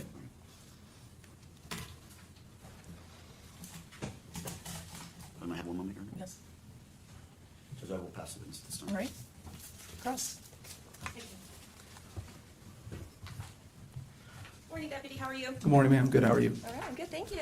At the time that this happened, you indicated that you were in training? Yes, ma'am. Okay, you were, what, 2 days from being on your own? Yeah, phase 4, day 5 to be precise. Right. And Deputy Rainey, who was here in the hallway, and you've seen that was your FTO? Yes, ma'am. An FTO field training officer? Yes, ma'am. All right, you arrived about 10:33 to the scene, is that correct? Approximately that time, yes, ma'am. And I just want to talk to you very briefly about the lady that you saw outside. It's safe to say that you saw her pretty briefly, correct? Yes, ma'am. All right, potentially just walking past her to get inside of the apartment, correct? Yes, ma'am. All right, and you've never met her before, correct? No, ma'am. All right. Now, on your body cam there, I heard Mr. Bass talking about where the gun is, and I heard him talking about being on, and I also heard him say it's in the silver dresser. Do you remember both of those? Yes, ma'am. I believe he made both those statements. Thank you. Now, when you entered the scene, it looks like you're rendering aid. Is that with Deputy Vanderbosch? Correct, yes, ma'am. Okay. And when you first entered, until you took over care, you and Deputy Vanderbosch, of the son, JJ, blood was actually coming down from JJ down to Mr. Bass and onto the couch, correct? Yes, ma'am. I also heard Mr. Bass, he's saying, please now call the paramedics, please now. Do you remember that, sir? Yes, ma'am. Okay.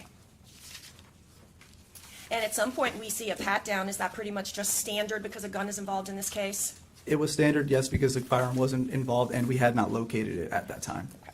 And you did not find anything during that, correct? No, ma'am. Okay. And may I have a moment, Judge? Yes.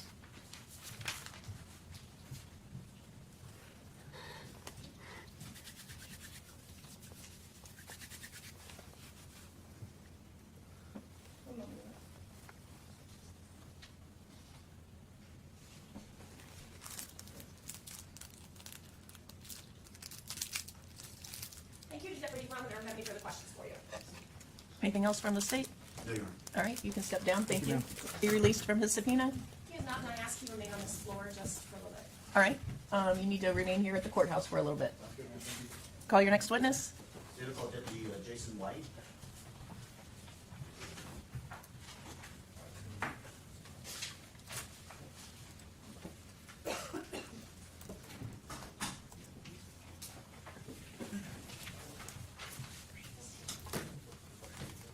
Raise your right hand, please. Do you solemnly swear or affirm that the testimony that you're about to give in this cause will be the truth, the whole truth, and nothing but the truth? Thank you, sir. You come this way. All right, thank you.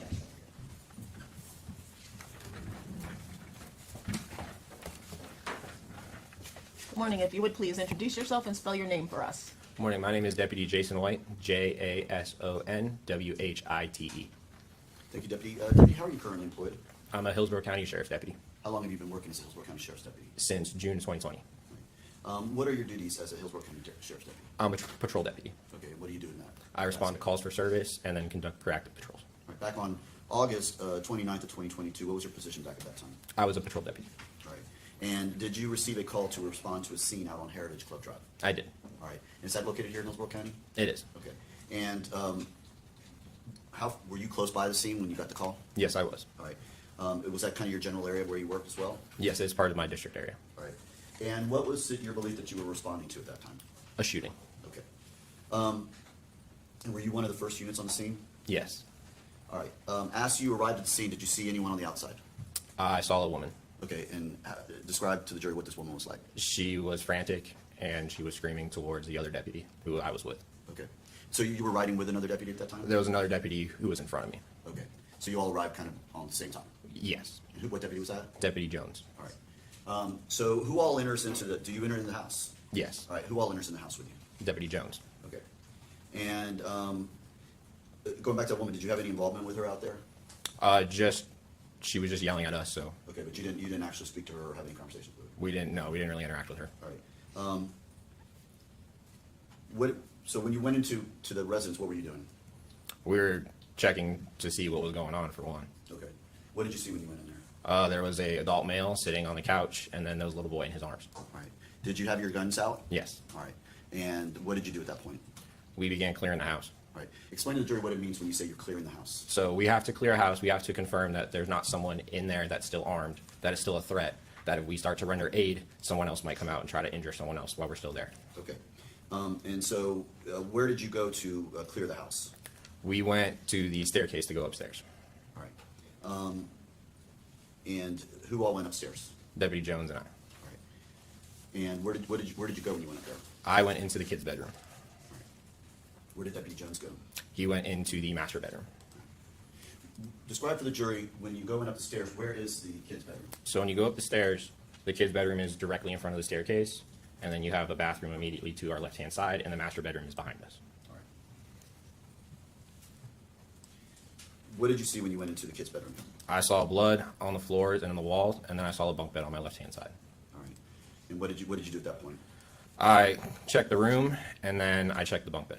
All right. And what did you see in the bunk bed? On the top bunk, I found a little girl.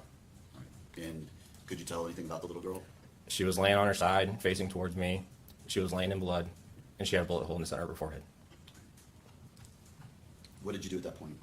I told the other deputies what I found, and I went to grab a med bag. All right. And those are another deputy's already testified. Those are things you keep in all everyone has in their all the deputies have in their cars, correct? Yes. All right. And you do that because the paramedics weren't there yet, right? Yes. All right. So you go down and get the med bag. Do you go back up? Yes. And what do you do when you go back up? When I go back up, we started putting pressure on the wounds that she had until the medics arrived. All right. Were you wearing a body-worn camera on that day? Yes. All right. And I'm showing you what's already been introduced as Safety Exhibit number 3. This is, in fact, did you review that and see that? Yes. All right. And this is fairly accurately depict what you did when you first arrived on that scene? Yes. All right. Judge, I'm publishing. All right.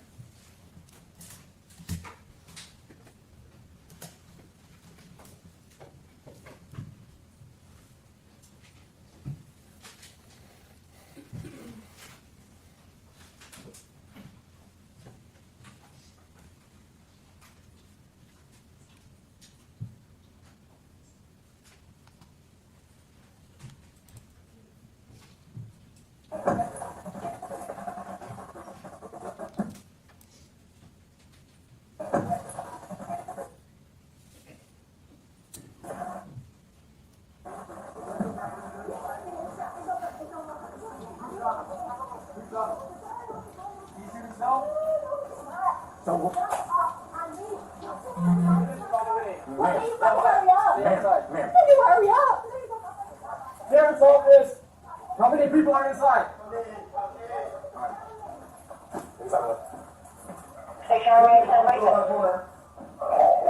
Everybody else in here? Is there anybody upstairs? No. Hey, can you two go help him? We'll clear up here. I'll look around. Yep. Sheriff's office, anyone upstairs?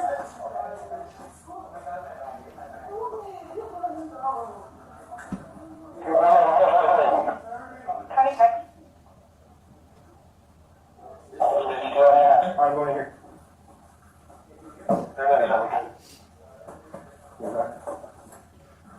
You guys trying to clear? Oh, what's going on? You see a fire? Sweetie!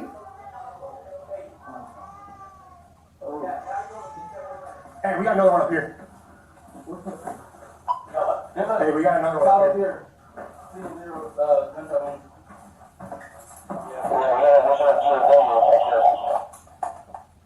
That's clear. Let me grab my med bag. Hey, see the firearm still up there with her? She's still breathing. Start holding pressure, leave her on the med. All right. What do you, at that time, is that when you go outside to get the med bag? Yes. And you actually brought it in? Yes. Okay. And you go back upstairs? Yes. All right. And at that point in time, had the paramedics arrived yet?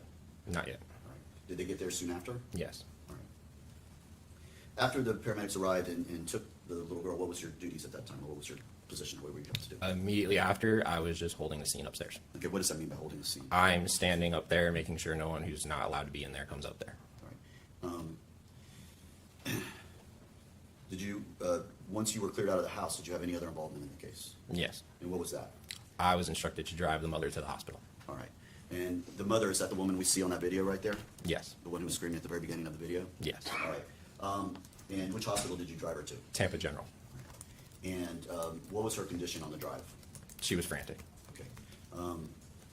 Did she say anything to you while you were driving? Can object here, side. I was stained. All right. How was she when you got her to the hospital? She Demeanor, like, is she still the same, or? she was still frantic. She was uncooperative with wanting to go in the hospital. Okay. And she, when you say that, what do you mean by that? She was scared to go in the hospital. After getting her to the hospital, what did you do? I left her with another deputy and then the hospital staff. Okay.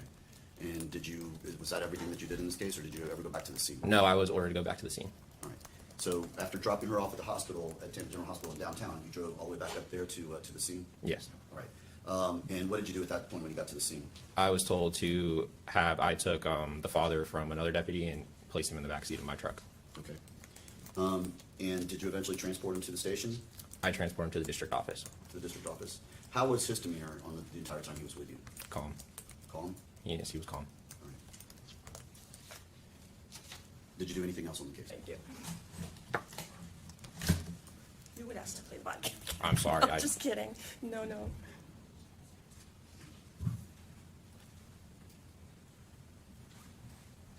Ah, there we go. All right, I'll play it again for you. And I'm just going to turn it off after you walk in, if that's okay.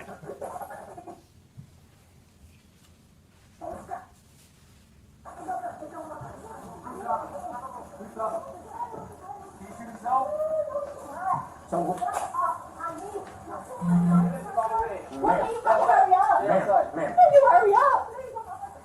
Sheriff's office. How many people are inside? Okay? Did you hear that? I did. All right. Is that fresh in memory now about somebody saying, come in, a male voice from inside the apartment? Yes. Okay. Thank you, Deputy. All right. There's some questions being asked when y'all have come into the townhouse, and a question is asked about, is there anybody else inside? Do you remember that? Yes. Okay. All right.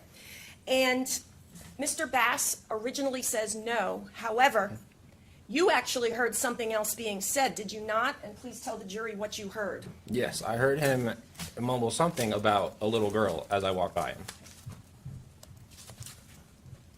In fact, you documented that in your report. Yes.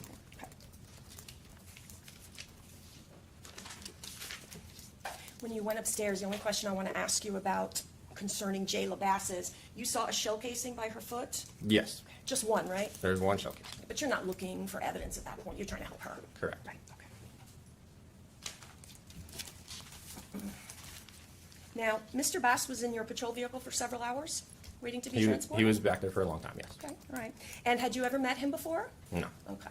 And you have described him as calm. He was cooperative with you, didn't give you any problems, correct? Correct. Okay. And you also described him as being quiet, that he's very quiet. Is that fair? Yes. His demeanor? Okay. All right. All right, may I have a moment, Judge? Yes. Shut this down. Thank you, Deputy White. No other questions?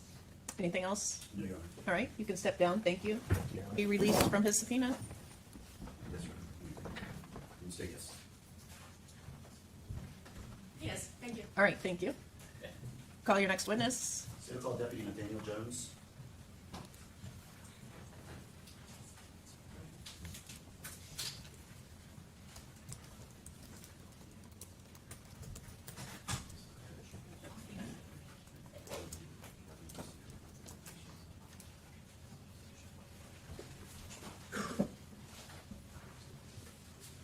Raise your right hand, please. Do you solemnly swear or affirm that the testimony that you're about to give in this cause will be the truth, the whole truth, and nothing but the truth? I do. Thank you, sir. You can come this way.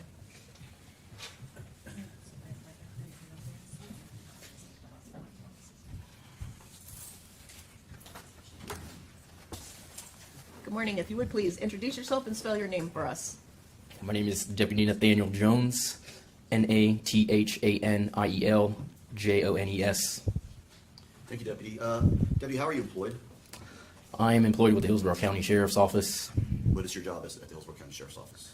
I am a law enforcement deputy. Okay. Do you have any specific duties there as a member of the Hillsborough County Sheriff's Office? I am assigned to District 1 Patrol. All right. And as part of a patrol, you go out and you respond to scenes, you pull over traffic infractions, that sort of thing. Is that right? Correct. All right. What was your position back on August 29th of 2022? I was in the same capacity as a patrol deputy. How long have you been working with the Sheriff's Office at that time? At that time, roughly 1 year. All right. Prior to that, had you had any law enforcement training or experience? No. Okay. Now, did you receive a call to respond out to a scene on Heritage Club Drive? Yes. And what did you believe you were responding to? I believed it was a 911 emergency call. The details of the call weren't, to my knowledge, given because of the open line status of the caller. Okay. But you knew you were responding to shots being fired? Yes. Okay. And were you one of the first units on the scene? Correct. When you pulled up, did you see anyone as you were walking up? Yes. What did you see? I seen as I was driving up to the residence, I seen a male who was pointing in the direction of the residence, trying to guide me to the correct residence. Okay. And then what did you see when you got to the residence? Once I got to the residence, I seen a female exit the residence and approach me as I got out of my vehicle. Okay. Did you have any involvement with her? Yes. I had asked her, first she volunteered the information that her... He's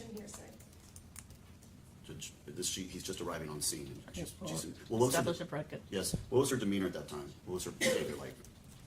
She was frantic. Okay. And did she appear to be under an emotional stress of what had happened? Correct. Judge, I believe this would be considered an excited utterance. All right.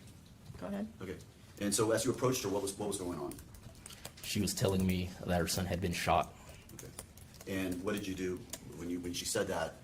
What did you do? I tried to get information as to who had shot her son, and if the person who had shot her son was still within the area. Okay. And did she respond to you? She was very frantic, but she just kept saying, "My son, my son, my son." Okay. And did you go into the scene, into the apartment? I did. I made that decision once I realized I wasn't gonna get any additional information to try and clear the scene. All right. And were you one of the first ones into the apartment? That is correct. All right. And did you come with your guns drawn? That is correct. All right. What did you see when you went into the residence? As I entered the front door of the residence, I seen a gentleman, adult male, and a juvenile male sitting on the living room couch. Okay. Who all entered the residence with you at that time? Deputy White and myself were the first two to enter the residence. Right. After seeing that male holding his son, what did you do at that point? I asked him if there was anyone else in the residence. I realized it was a two-story residence, so for safety of the deputies and everyone else, I asked if there was anyone else within the residence. And what was his response? He said no.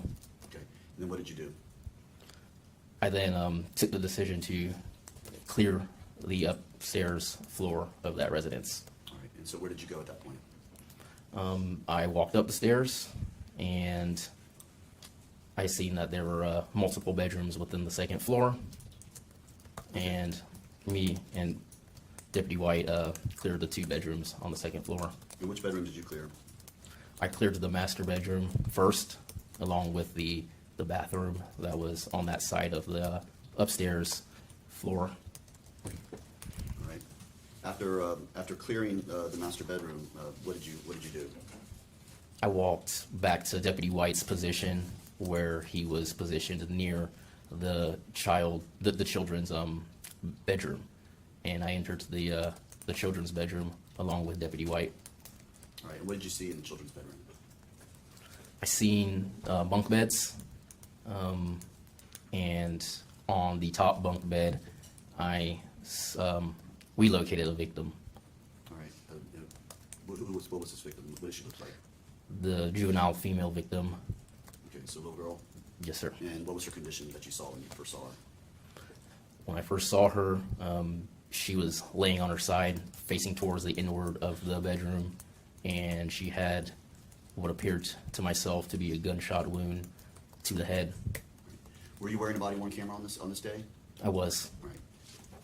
Showing you what's been marked as State's Exhibit number 5. It's already been admitted into evidence. Did you review that video? I did. And is that video a fair and accurate depiction of what you saw when you went in on that day? Yes. All right. Just publish it this time? Yes. Judge, just renewing again any evidence or testimony based on. All right, thank you. Thank you, Judge.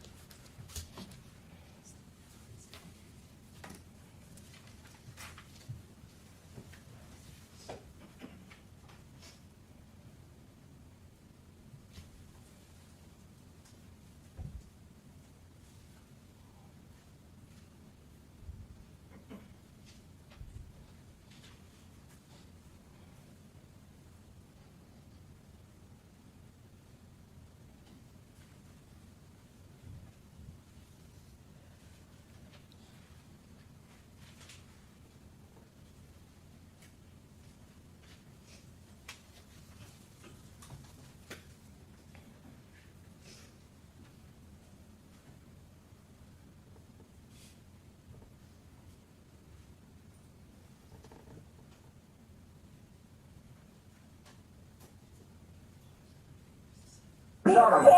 Who shot him? It was the gun, it was the gun, it was the gun. Did he shoot himself? No, he did not. Hey, the gun went off. I mean, my son. The ambulance is on the way. What can you Stay fucking outside. hurry up? Stay outside. Sheriff's office. How many people are inside? Second, I'm gonna go around the corner. Is there anybody upstairs? Is there anybody upstairs?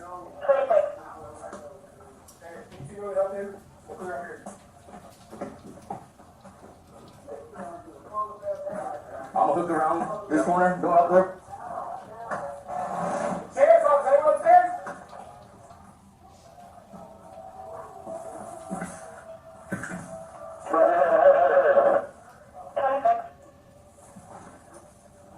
This is there back here.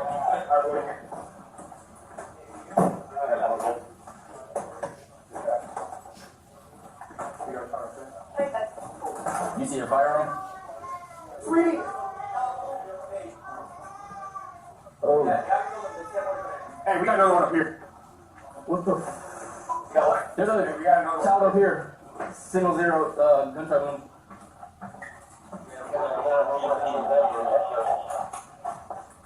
That's clear. Let me grab my med bag. Hey, see the firearm still up there with her? She's still breathing. Oh, we're out of here now. She's breathing. There's a shell right here. I don't see a single zero.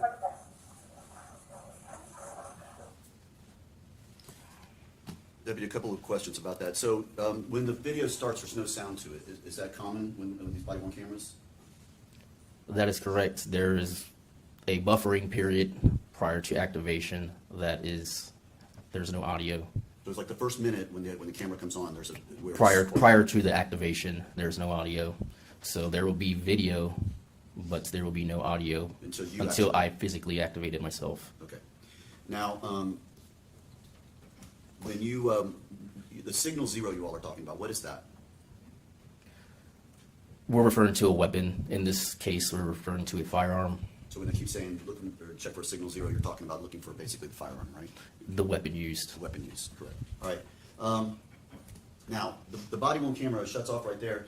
At that point in time, what do you do?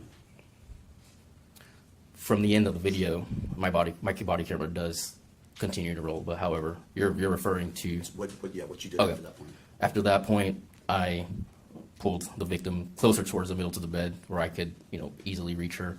When she was towards the middle of the bed, I physically picked her up, and then I placed her on the bedroom floor in an effort to begin to render aid to the victim. Okay.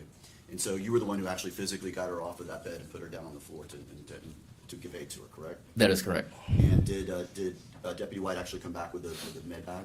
Yeah, Deputy White returned with his medical bag, and I used some of the gauze that was within his medical bag to apply pressure to some of her wounds that were on her head.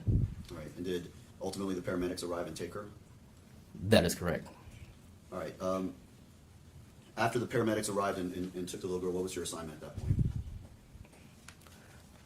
I had went outside. My vehicle was the closest vehicle to the residence front door.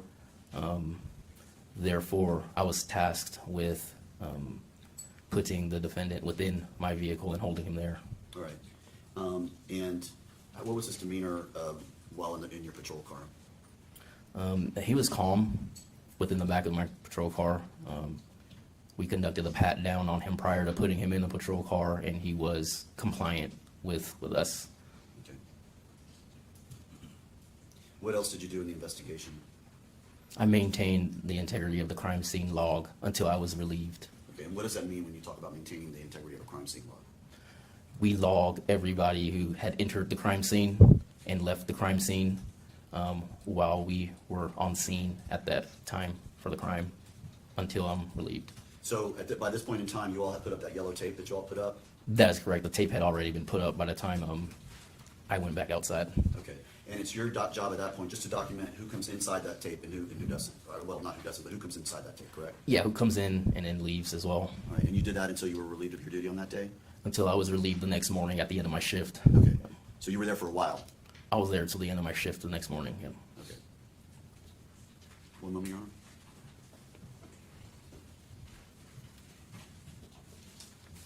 Judge, I'll pass the witness at this time. All right.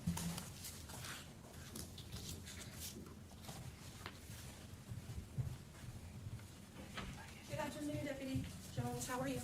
I'm doing well. All right. I just have some few additional questions for you. At the beginning of the body cam, we understand you have that time period where you're always, that's policy, how you're always going to have that off, correct? Yes. Yeah. I mean, it's just, you guys, don't, what is it, like a minute, that's standard that you do not record? Prior to activation. There's a buffering Right. period, yes. Right, okay. And everybody does that. There's no issue with that, correct? Is there an issue with my camera buffering? No, there's no issue with the fact that you don't hear anything for the first minute or so, correct? That's typical. It can be, yeah. Okay, all right. All right, and when you first go to the residence, the door was cracked, was it not? It was not completely open, but kind of cracked open, correct? That's correct. Okay. And I could hear somebody saying, come in to you. That's going to be Mr. Bass, correct? Correct. Okay. And you said that somebody waved you down, some sort of male is trying to help you get to the scene where you were supposed to be, correct? Yes, ma'am. Right. And that's because you didn't even have an apartment number in the call, is that right? To my knowledge, yes. Okay. And you indicated about the female that you talked to. You tried to talk to her, but she wasn't very helpful to you, correct? Correct. Right. And you asked her numerous times who shot your child, and she never answered that question, correct? Correct. Now, Mr. Bass was cooperative with you during the time you had contact with him, correct? That is correct. Okay. And he's going to be in your patrol vehicle for some period of time before he is transferred to another patrol vehicle. Is that fair? Yes. Okay. And you had never met him before, correct? That is correct. And there wasn't any noticeable behavior. He was very quiet. Is that fair? Yes. And you're actually going to be the first deputy to enter that townhome, correct? Yes. I wanted to ask you about your comment about Mr. Bass when you asked, is anybody upstairs? And he says, no one. As you're entering the residence, who are you with? What deputy is with you? I believe Deputy White was behind me. So you're with Deputy White, and you remember Mr. Bass, and we hear on the body cam, he says no. Is that right? Yes. All right. And that is something that you did not document in your police report. Is that correct? Correct. Okay. And your reports, you want them to be accurate and detail things you might have seen and heard, correct? Yes. Right. Especially from somebody who's being charged with a homicide, correct? You want to make sure you're documenting. Yes. Okay. So you're pretty quick, are you not, when you walk past Mr. Bass? You're not standing there to talk to him. You actually never stop walking and just walk past him to go upstairs, correct? Yes. And Deputy White is behind you, correct? Yes. So if Deputy White had heard something in addition to that, you may not have heard it, right? That's correct. Right, okay.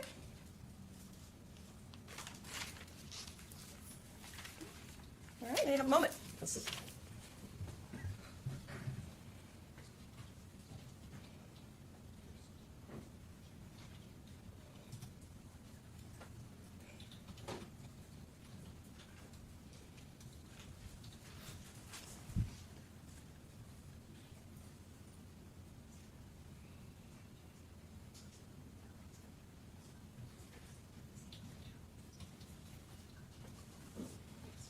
Deputy Jones, thank you very much. We don't have any further questions for you.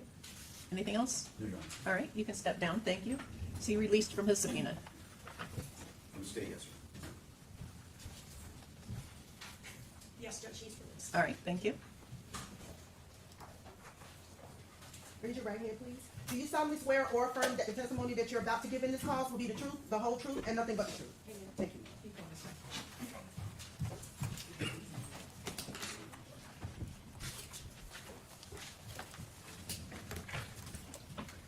If you would please introduce yourself and spell your name for us.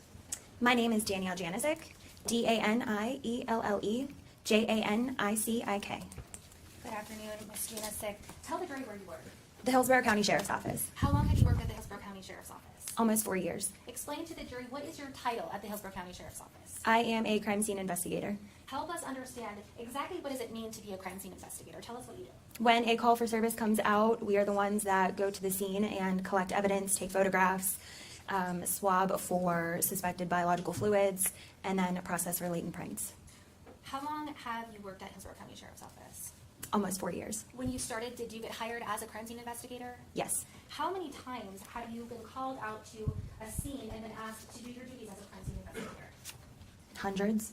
On August 29th of 2022, is it fair to say that you've been to hundreds of scenes by that time as well? Yes. So on August 29th of 2022, do you get a call to be a crime scene investigator on the case we're here for today involving the defendant Jermaine Bass? Yes. Tell the jury what time about were you called to come out to the scene? I was requested at about 12:20 a.m. to respond to Tampa General. Now, when you get called to come out to a scene to be a crime scene investigator, who calls you to come? Is it like a patrol deputy or is a detective involved at that point? Typically, it's a detective. When you arrive after being called to a crime scene to be a crime scene investigator, do you typically meet with a detective before you conduct any of your duties as a crime scene investigator? Yes. On August 29th, or the morning of August 30th, when you arrived at the scene for this case, did you meet with a detective? I did. Who was that detective? At the hospital, it was Detective Gibson. So what hospital are we talking about? Tampa General. When you arrived at Tampa General Hospital, you meet with Detective Gibson. What do you do after you talk with Detective Gibson? He requested that photos and evidence be collected of 2 individuals, Who are the 2 individuals? a Jaylah and Jermaine Bass. Okay, and at the time, did you take photos at that scene? Yes. Then what did you do after that? I responded to the Heritage Club Drive residents, to assist my lead CSI, Shannon Bader. When you arrived at the Heritage Club residence and you were assisting, what does it mean to assist the lead crime scene investigator? Help us understand, what does that mean? So usually the lead is the one that is taking the photographs, the one marking evidence, collecting evidence. I am behind her doing presumptive swabs, assisting with packaging her swabs, or packaging her evidence further and getting it out of her way, or creating a scene diagram. In this case, when you went to the Heritage Club townhome, were you asked to create a crime scene diagram? I was. Explain to the jury, how do you make a crime scene diagram? And do you just look around and sketch it out? What's the process to make that? So we use something called a Faro scanner, and the easiest way to describe it is if you're looking to rent an apartment or buy a home, sometimes they have 3D virtual tours. These scanners are something similar to that. So we create a 3D virtual tour of the scene, and from that I can create a 2D diagram that is computer generated. And did you do that in this case? I did. Your Honor, at this point, I'm asking to, or I'm going to show the witness. This has been pre-marked as State's Exhibit 25. Do you recognize this? Yes. Is this a fair and accurate representation of the diagram that you created in this case of the Heritage Club address? Yes. Judge, at this time, I'm asking to enter into evidence and publish what's the claim of identification as State's Exhibit 25. All right, it's been admitted. Permission to publish? Yes.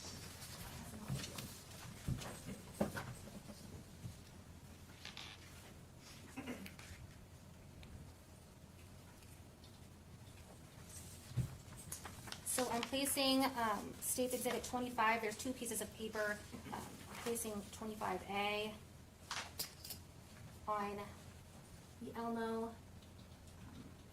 So if you notice, I'm pointing to the bottom left corner of 25A where we're noticing the words front door. Help us understand, would this be the bottom floor or the top floor when you went to make this diagram? This would be the bottom floor. So if you're entering from the parking lot, you're coming through where my finger is pointing right there where it says front door. Yes. Immediately to our left, we see what? A kitchen? The rectangle, excuse me, right to the right of the word kitchen, what is that representing? The kitchen island? Moving along, we're going further. My finger is pointing to the words dining area. Right above that, we're seeing what looks like to be a table and chairs. Is that representative of Yes. table and chairs? Okay. What is just beyond that at the top of your diagram? We see two squares with W/D. Tell the jury what that represents. It's a washer dryer closet. Now we're going forward into the living room. It looks like we are seeing number 1 and number 2. What are those representing? They are evidence markers. Okay, so, and it looks like number 1 is to the left of a longer rectangle. What is that representing? That black longer rectangle at the bottom, just off to the center to the right. It is a couch. It looks like evidence marker 2 is just between two like darker squares to the right of the rectangle. What is that representing? Like sofa chairs? And to the right of that, we see a little sketch. Can you explain to the jury what we see to the right where my finger is? It's all the way to the right bottom right corner. It was a little pink like Barbie car, like that you could sit and drive in. Like a child's toy? Yeah. Now moving across the room, we see, what are we looking at right here? It looks like another rectangle. I'm pointing to the top center, almost off to the right. There's a rectangle and it looks like it has some lines like a grid. What is that representing? Those are stairs. So moving to 25B that I'm placing on the Elmo now, is it safe to say that this sketch diagram of 25B represents the upper level or the second floor of the townhome? Yes. So on the bottom left, we're looking at, do those also represent the stairs? And my finger is pointing to the bottom left. Yes, they do. So you're walking up, it looks like you immediately run into, it's white, it's the outline of like a rectangle with a number 3 next to it. Explain to the jury, what is number 3 representative of? A cabinet or a shelf that was at the top of the stairs. Right next to that, we see what looks like hallway, and then to the right of that, it looks like a line going to the right, and there's a series of small dots that connect it to the left. What is that representative of? That is the hallway going into the front bedroom, which was the children's bedroom. When you walk in, we're seeing a couple of different shapes, and we're seeing a couple of different words. So we're looking here to the left, there is a rectangle with 2 squares, or 2 rectangles on the other sides of it, and it says dollhouse. Tell us what that means. It was a dollhouse, like a Barbie dollhouse, that was in front of the bed. The bed that we're looking at here to the left, it looks like we see a top rectangle and then a lower rectangle that is visible from the top aerial view. Explain to us why can I see the bottom one even though I can see the top one as well? It was a double bunk bed with a larger bed at the bottom. So what, did it look like maybe it was like a twin over full or a twin over king? They're different sizes. Yes, they were different sizes. Gotcha. Now we're looking at, we can see on the top a number to the left, it looks like B2. Do you see that right there? Yes. What is that representative of? It was a marker of, I believe it was a suspected bullet hole. Okay, and we see also the numbers, it looks like on the top bunk here, we see number 6, number 11, number 8, number 10, and number 9. What is that representative of? Those are all evidence markers. Number 5, we see with a line. Is that being attributed, number 5, to an evidence marker? Yes. And would that be on the top or the bottom bunk? I believe it was the bottom bunk. Okay. Now, looking over to the right, we see anytime that we see these numbers, is it safe to say those are evidence numbers? Yes. So we see what looks like an evidence number 4. Tell us where that was located or what it was around. It was around 2 sets of TVs, and it appeared to be like a chair, and it was in the corner. So this line that we talked about earlier with a series of dotted lines before that, does that represent like the doorway? Yes. So if you're exiting through this doorway from the children's bedroom with the bunk bed, what's immediately to the right? A bathroom. And is that what we see here to the right where like the toilet and it looks like something in front of the toilet, a shower and a vanity area? Yes. Now walking down this hallway, it looks like there's a doorway to another room. What is that entering? The master suite, master bedroom. When you enter this doorway immediately to the right, what do we see? Another bathroom. Now, without any further doors, if you keep walking, you walk into what looks like the master bedroom, is that correct? Yes. Now, we see to the right a rectangle up against it, looks like the wall that separates the bathroom from the master bedroom. Is that representative of a dresser? Yes. We see several evidence markers, 12, 13, 14, and 18, or 16. Oh yeah, no, that's 18. Are those representative of evidence that were found in those locations on the dresser? Yes. looking upwards to the right, we see 15. Is that an evidence marker found on another piece of furniture? Yes, it was another dresser. Another dresser, okay. Then we see the bed, we see evidence marker 17. Is that representative of a piece of evidence that was found on the bed? Yes. Now, when we're looking at both of these, 25A and 25B, is the purpose of doing these two diagrams so that every piece of physical evidence that's found at the scene is representative on this diagram? Yes. Okay. Now, after, one second, let me just return this to the clerk.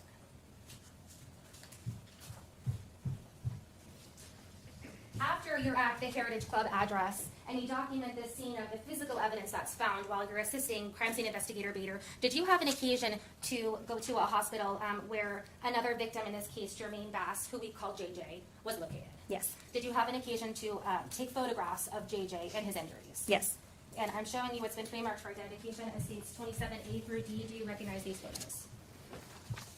Yes. Is this a fair and accurate representation of what the child victim JJ looked like at the time that you photographed him? Yes. Your Honor, at this time I offer into evidence what's been trademarked for identification as states 27A through D as states 27A through D. They're admitted Do I have already. permission to publish? Yep. Thank you, Judge. I'm putting on the Alma what's been trademarked for identification as state, or what's been entered into evidence as states 27A. What hospital was he located? He was at TGH as well in the PICU, What's the PICU? Do you know? the Pediatric Intensive Care Unit. When you walked in, this wound that we're seeing, for the record, on 27A, the photo is depicting what looks like the ear of the child. And up to the right, we see a wound. Is that his left ear? Yes. And I'm putting 27B on the Elmo. Often in these photos, we see these measurements used. Can you explain to the jury why and when you decide to use these measurements in photos? When we take our series of photos, we usually do overall mid-range close-up, and what you're seeing are close-ups, and then with our close-ups, we add scales to give a relative size to show how large an item is or how small an item is. This injury on 27B, is it the same injury that's depicted on what we just looked at on 27A? It is. I'm placing on the Elmo 27C. Tell the jury what we're looking at on 27C. That is the JJ's right pinky finger. An injury to his right pinky finger. I'm putting on the Elmo what's been entered into evidence as 27D. Is this the same photo that we just looked at, but the only difference as this one having the markers so we know how big it is? Yes. One moment.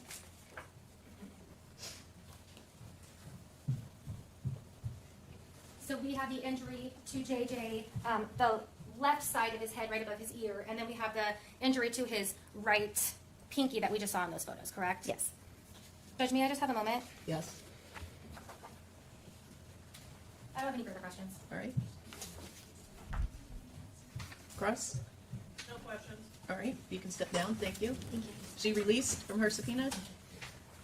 Yes, Your Honor. All right, thank you. Call your next witness. Crime scene investigator Shannon Bader. Yes. Hello, my name is Shannon Bader, Shannon, last name Bader, Bader. Thank you. Good afternoon. Good afternoon. How long where do you work? I work for the Hillsborough County Sheriff's Office as a crime scene investigator Tell the jury, how long have you worked at HCSO as a crime scene investigator? for about 3 years. On August 29th of 2022, did you work as a crime scene investigator with Hillsborough County Sheriff's Office? Yes. When did you get hired? Well, with the Sheriff's Office in 2019 and crime scene 2021. Okay.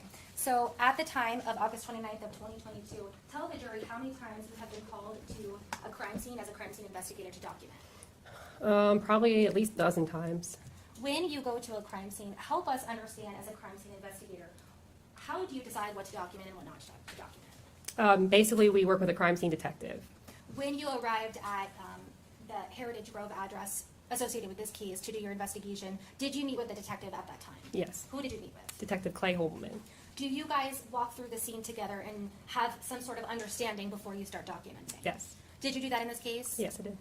When you arrived, tell them what you saw. So I walked through, it is a townhome that when you walk in, the kitchen is on your left, there's a living room area, then you walk up the stairs, there's a bedroom to your right, there's a bathroom kind of in the hallway area, There is then a master bedroom in the front, also with a bathroom inside. Tell us what you're doing when you first walk through and during your process of documenting. So first I walk through and I do a walkthrough of the scene. And then what I do is take overall photographs, which are basically photographs of the house and everything as is when I get there. When you walk through and you're working with a detective to decide how to document, what do you use to place next to items that you see that may be of evidentiary value? Evidence markers. What do those evidence markers look like? So I have yellow cones, or I also use green scale markers or yellow scale markers. So tell us the difference between the scale markers and the cones. The cones, are they like physical cones that you can place next to something? Yes. What about the green and yellow scale markers? Are those like the cones or are they something different? They're something else. They're basically like sticker scale rulers. Do they all represent the same thing when they're used in one crime scene? In this case, particularly, I used the yellow evidence markers to document items of evidentiary value of physical items that I was collecting. I used the green scale markers to document areas of red substances, and then I used the yellow scale markers to document any damage that I saw.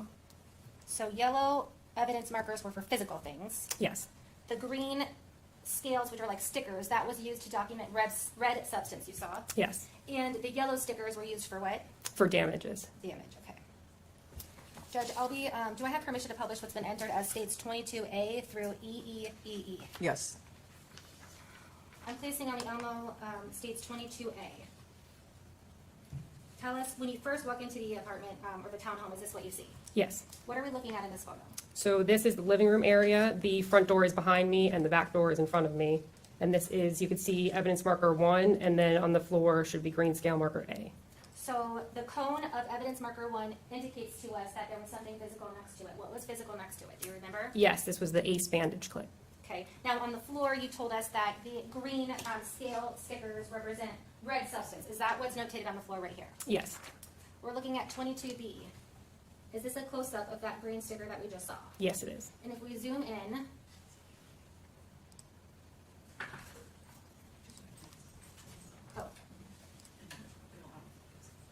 if we zoom in, the red substance that's depicted on the floor, you can kind of see it in like the wood graining. Is that what you deemed of evidentiary value to put the measure sticker next to it? Yes.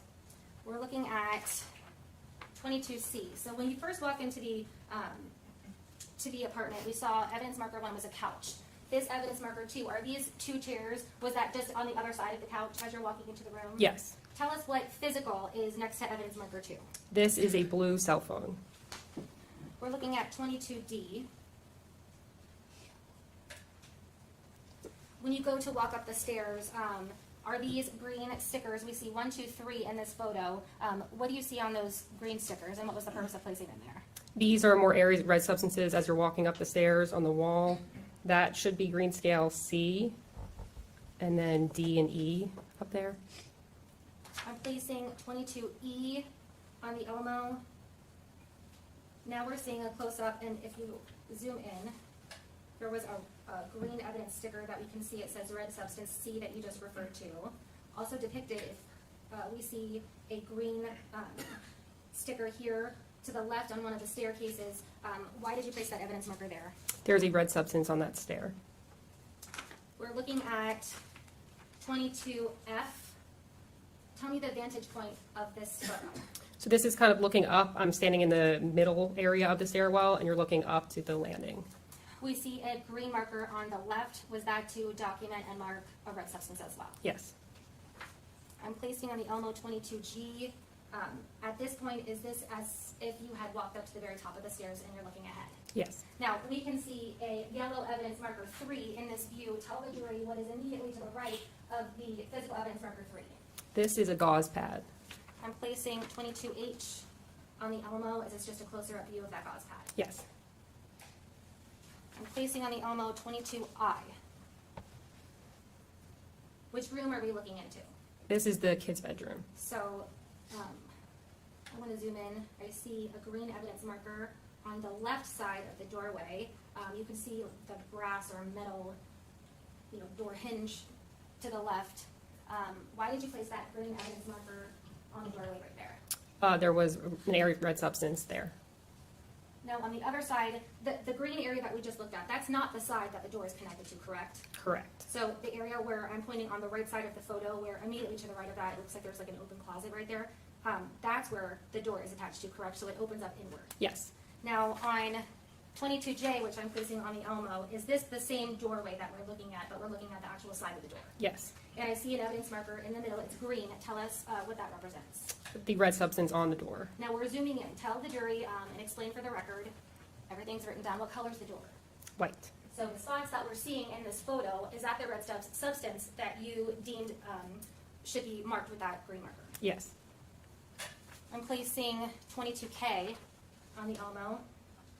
We see in the bottom right-hand corner a silver door handle. Is that the silver door handle on the door from the previous photo we were looking at? Yes. So when we're walking into the room, is this the children's room that we're walking immediately into? Yes.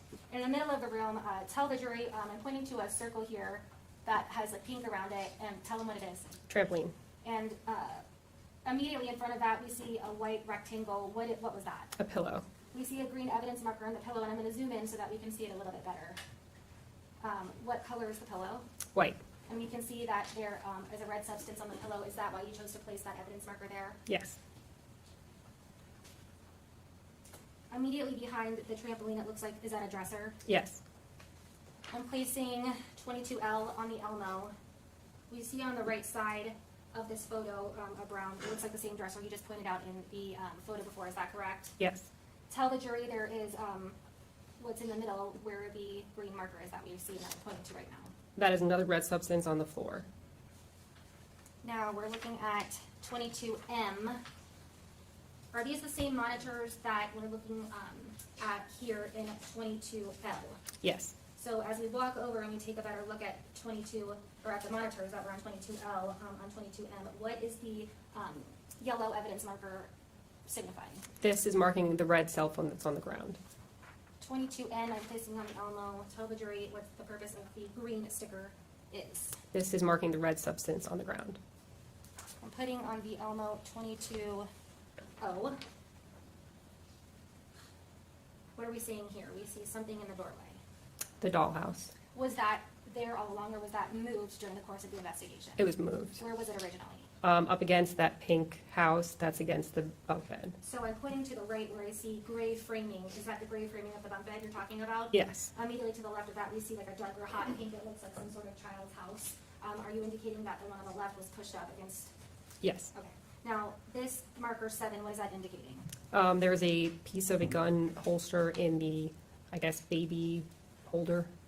Like some sort of like baby doll Yeah. toy. Okay, we're looking at 22F. I'm placing on the Elmo. Is this a closer up of the evidence marker you were just discussing? Yes. And once we zoom in, what do we see inside of this baby doll accessory here? That is a piece of a gun holster.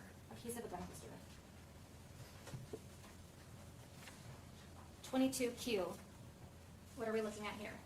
This is the top of the bunk where the stairs are, and there's 3 areas of red substances marked. So we see one on the left side here of the top of the ladder, correct? Yes. One up at the top corner where you would like walk up the ladder, and then one immediately to the left of that. Yes.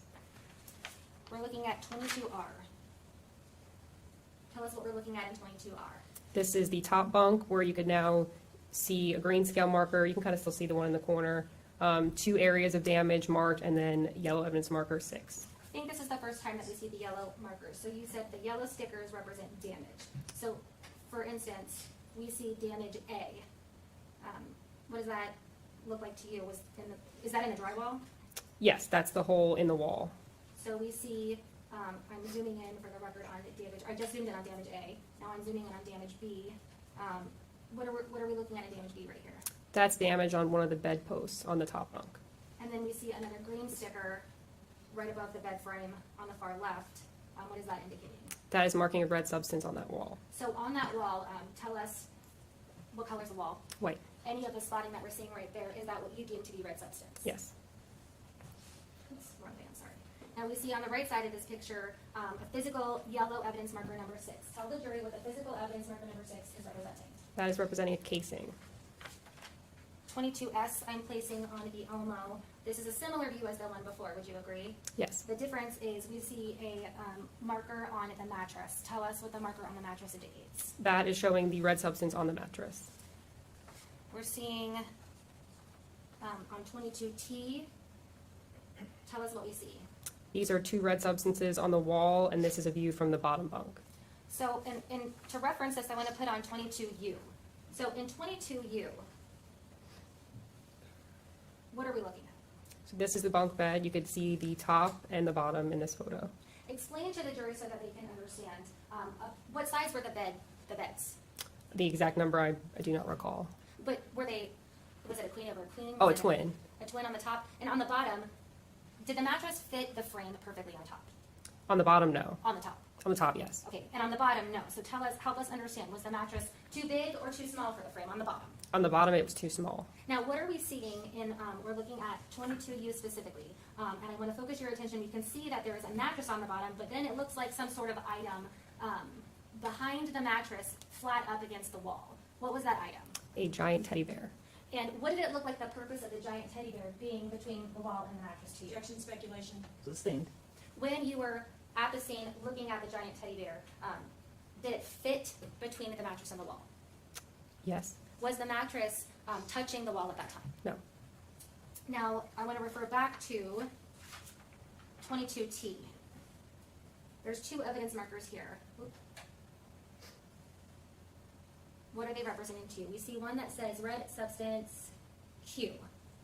And it looks like a straight line down. What did it look like to you when you were there in person and had a chance to look at it up close? It was the red substance on the wall, and then next to red sub are also a red substance, both consistent with blood.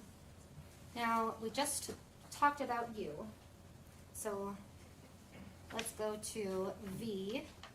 This gives us a better view of evidence marker 6 that we talked about before. What are we looking at that's immediately to the right of evidence marker 6? This is the casing on the bed. 22W. Is this the same casing we just viewed as next to evidence marker 6? Yes.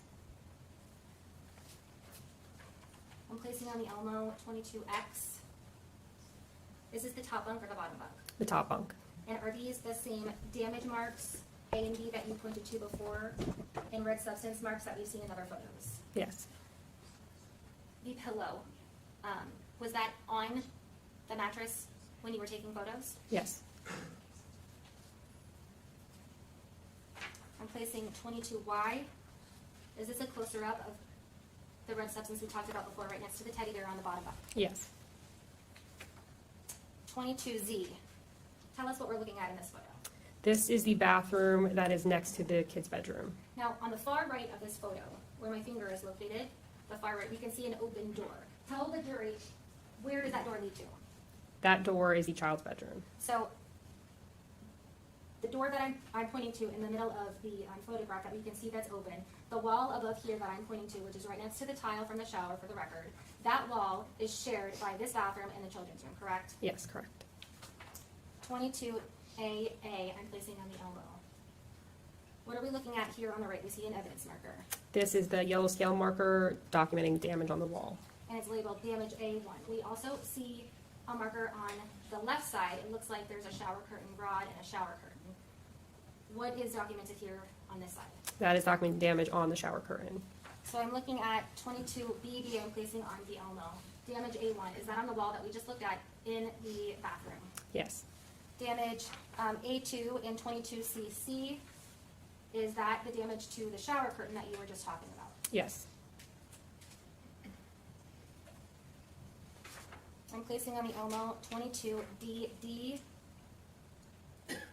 Damage A2 that you just discussed on the shower curtain, is that the same one? Yes. Now what are we looking at here on the left? Tell us, describe to us what that damage is and where it was located. That's damage A3, and it's in the shower on the wall. We're looking at 22EE, I'm placing on the Elmo. Is that the same damage you just described? Yes. What's located within the damage that we see on this photo? That would be a projectile. 22FF, I'm placing on the Elmo. So we just left the bathroom, we're not in the bathroom anymore. Where are we right now looking at the damage that is depicted in this photo? This is the top bunk railing. I'm placing on the Elmo 22GG. Tell us the vantage point of this photo. I see a marker that says A1 and damage B2. Where are you standing when this photo was taken? So now I'm standing inside that bathroom that is next to the child's bedroom, and we're looking at the wall that is shared with the child's bedroom. Is this the same bathroom that just showed the damage that was to the shower curtain and the projectile that was found in the shower tile that we just looked at? Yes. Same room. Yes. We're looking at 22HH. We see damage B2. Again, is that the same bathroom that we've been discussing? Yes. 22II. Tell us what we're looking at. Which room are we in now? This is the kid's bedroom, and this is a view of the bottom bunk and where the stairs start. When we're looking at this bottom bunk, we see what looks like a pink and purple blanket. Behind that, we see kind of a big lump back there. Is that the teddy bear you were talking about earlier? Yes. We see an evidence marker number 5. What is that significant? That is another casing on the bed on the bottom bunk. We're looking at 22JJ. What's the purpose of this photo? This is showing the height of how high the bunk beds are. So we see what looks like a measuring tool here on the left, and it looks like the top portion of the railing on the top bunk is 5 feet and 5 inches. Is that fair? Yes. I'm placing on the Elmo 22KK. Tell the jury what we're looking at here. We see 3 evidence markers, 8, 9, and 10. These are marking 3 more casings. Now, this photo, is this of the top bunk or is this the bottom bunk? The top bunk. 22LL. Is this a close-up? We're looking at 8 right here with a casing right next to it. This is just a close-up of the casing located next to that Yes. marker. What are we looking at 22MM? That is the head stamp of that casing. What about 22NN? We're looking at evidence marker 9 and 10. Also the casings. So this casing that I'm pointing to more in the middle, is that attributed to evidence marker number 9? Yes. And the casing that's to the left where it looks like the empty cylinder is facing upward towards the ceiling, is that attributed to evidence marker number 10? Yes. 22BB. Sorry. 2200, I'm placing on the Elmo. Is this the head stamp? Hold on. There we go. Is this the head stamp of the shell casing attributed to evidence marker number 9? Yes. 23PP. What are we looking at? That is the casing at evidence marker number 10. 22QQ. Tell the jury what we're looking at. That is the head stamp of the casing at evidence marker 10. You've used the term head stamp a couple of times. I don't want to blow over that. Can you explain to the jury, when you're using the term head stamp, what does that mean? So basically the casing, it is the top of the casing that has the imprint and the firing impression on it. We're looking at 22RR and placing on the Elmo. Tell us the significance of the evidence marker. We see 11. Evidence marker 11 is showing the bedding on the top bunk. We're looking at 22SS. I'm placing on the Elmo. Help us get oriented. We've been into the bathroom, we've been into the children's bedroom, we've been downstairs. Where are we now in 22SS? So now we were in the master bedroom. 22TT. I'm placing on the Elmo. Is this the same master bedroom? Yes. Help us understand the vantage point. I see in the middle, I see what looks like an open door right to the right of the silver dresser depicted in this photo. Is that the door that you would use to enter and exit this master bedroom? Yes. 22UU. I'm placing on the Elmo. Help us understand what we're looking at here. This is the dresser in that master bedroom, and there is a live round next to evidence marker 12. I'm going to zoom in. What does a live round mean? It is a round that has not been fired by a gun. To the left of evidence marker 12, there is a silver object that I'm pointing to. Is that the live round you just spoke about? Yes.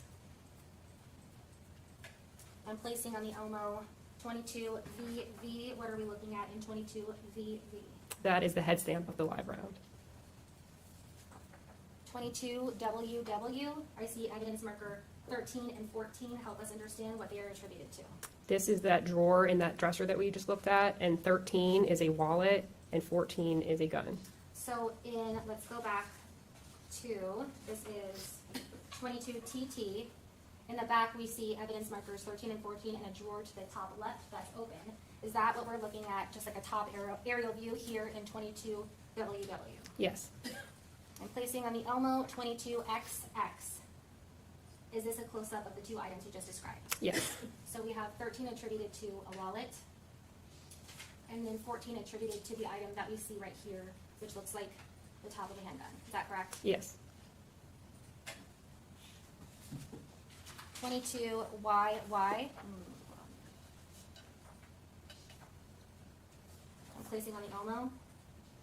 Is 22YY the same firearm that's right here by evidence marker 14? Yes. In this photo, it's facing the right. I'm placing 22Z on the Elmo. Is this the same firearm? Yes. It's facing the other way. Yes. 22A. I'm placing on the Elmo. What are we looking at here? That is a magazine that was also in that drawer. Was it in the drawer because it was in the firearm, or was it separate from the firearm? It was separate. Okay. Now we're looking at 22B. Orient the jury. Where are we when we find evidence marker 15? This is next to that dresser, and it is a phone inside of a backpack. So are we still inside the master bedroom when we find and locate this backpack that's depicted in next to evidence marker 15? Yes, we are. 22C. I'm placing on the Elmo. Orient us to this photo. It looks like there's a hand depicted in the photo. Is that your hand? Yes. What are you holding in your hand in 22CCC? A projectile. A projectile. Where was this projectile found? In the wall of the bathroom, sharing that wall that shares the child's bedroom. So we just left the master bedroom, so let's back up. 22CCC, where this hole in the wall is that from the vantage point of standing in the bathroom where this wall shares the room with the children's bedroom? Yes. 22D, I'm placing on the Elmo. Is that the same projectile we just saw, just a close-up version? Yes. 22DDD. Did I just say that? 22EEE. I'm placing on the Elmo. What are we looking at? This is the top bunk mattress after we cut it open. What was the purpose of cutting the mattress open from the top up? We had noticed a hole in it. 22FFF. What are we looking at here? Now we ripped away all the foam inside, and now we're looking inside the coils of the mattress. So in this photo that we're looking at right here, it looks as though this mattress is now on the bottom bunk. Help us understand. So because the mattress was on top, in order to just examine it better, we did bring it down to the bottom bunk. What are we looking at in 22GGG? You can kind of see the projectile that it's under all the coiling in the mattress. 22HHH. What are we looking at? That is that projectile. So this projectile was found in the mattress that was located on the top of the bed. Yes. What are we looking at in 22HHH? This is back to the master bedroom, and it is a security camera on a nightstand. 22III. We see an evidence marker 17. That is marking that Adidas bag.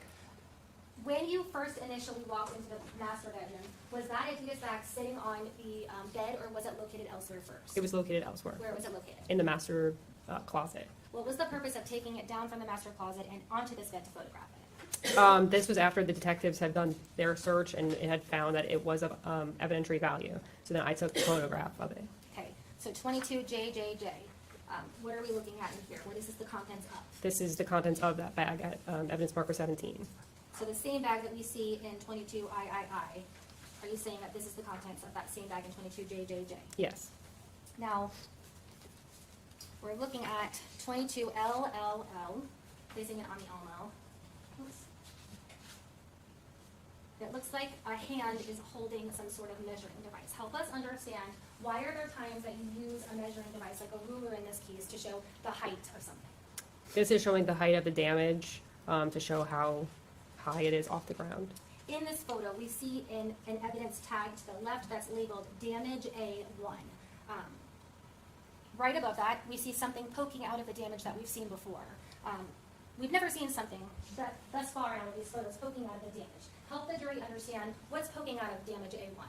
That is called a trajectory rod. What's the purpose of using trajectory rods when you are documenting a crime scene? A trajectory rod is used to show a possible flight of path through 2 areas of damage or more. So for instance, if you have a crime scene where it looks like you have what some may call a through and through, Is a rod helpful in that situation to document the trajectory to show in fact if it was a through and through? Yes, it is. Okay, so we see damage A1 that there's a rod there. We're looking at, also for the record, would you agree with me that the damage A1 is just about 5 feet 6 inches high? Yes. So now we're looking at 22 MMM. Oh, I guess it would be helpful to just make sure that 22 LLL, this damage A1, what room are we located? This is the bathroom on that same wall that shares the child's bedroom above the towel rack. So on the direct other side of this wall, is that where the bunk beds were located? Yes. Now, 22 MMM, I'm placing on the Elmo. Is this the same bathroom that we were just looking at in the previous photo? Yes. Now, next to damage A1, again, it looks like we have a ruler. Would you agree with me that damage A1 is about 4 feet, 11 and a half or so inches? Yes.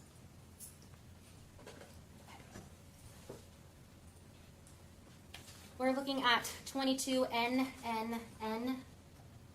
What are we looking at in this photo? We see a ruler to the left of what? This is showing the height of damage A3 in the shower wall.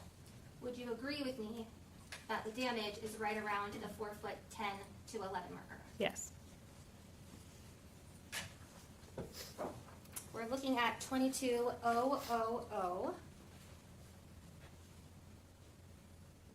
The green item that we see depicted in the middle of this photo, is that the trajectory rod that you were discussing with the jury earlier that we saw poking out of damage A1? Yes, it is. What's the purpose of documenting with the trajectory rod, specifically in this photo? So this is showing the connection between the damage that I had marked at the yellow scale markers A. Does using a trajectory rod in a situation such as this one, where the damage depicted shows it could potentially all be caused by one projectile? Yes. Objection, speculation. Overruled. So in this case, what's depicted in 22000, does damage A1, hold on, I have to, does the damage to the wall, the damage to the shower curtain, and the damage to the shower tile containing the projectile all match up using the trajectory rod? Yes. We're looking at 22 PPP. Let me zoom out. What room are we in here? This is the bathroom. And we're looking at a marker entitled damage B2. Would you agree with me that the damage B2 looks like it encompasses 4 feet and between 9 and 10 inches? Yes. Just for the record, there's 2 bathrooms. Yes. Yes. You said we're in the bathroom. Yes, Sorry, ma'am. Thank you, Judge. The bathroom that we've been discussing all along with the damage. Yes. Is that all the bathroom that's directly next to the children's bedroom? Yes. Did you notice any damage whatsoever in the bathroom that would be right next to that, adjacent to the master bedroom? No. So, all along during your testimony, when we've been discussing a bathroom that has any damage to it, we would be talking to the bathroom where the wall is shared directly with the children's room. Yes. Okay. 22 QQQ. Is this photo documenting the difference between the 2 damages on the wall? Yes. Damage A1 and damage B2. Yes, and how far it is from the entryway door.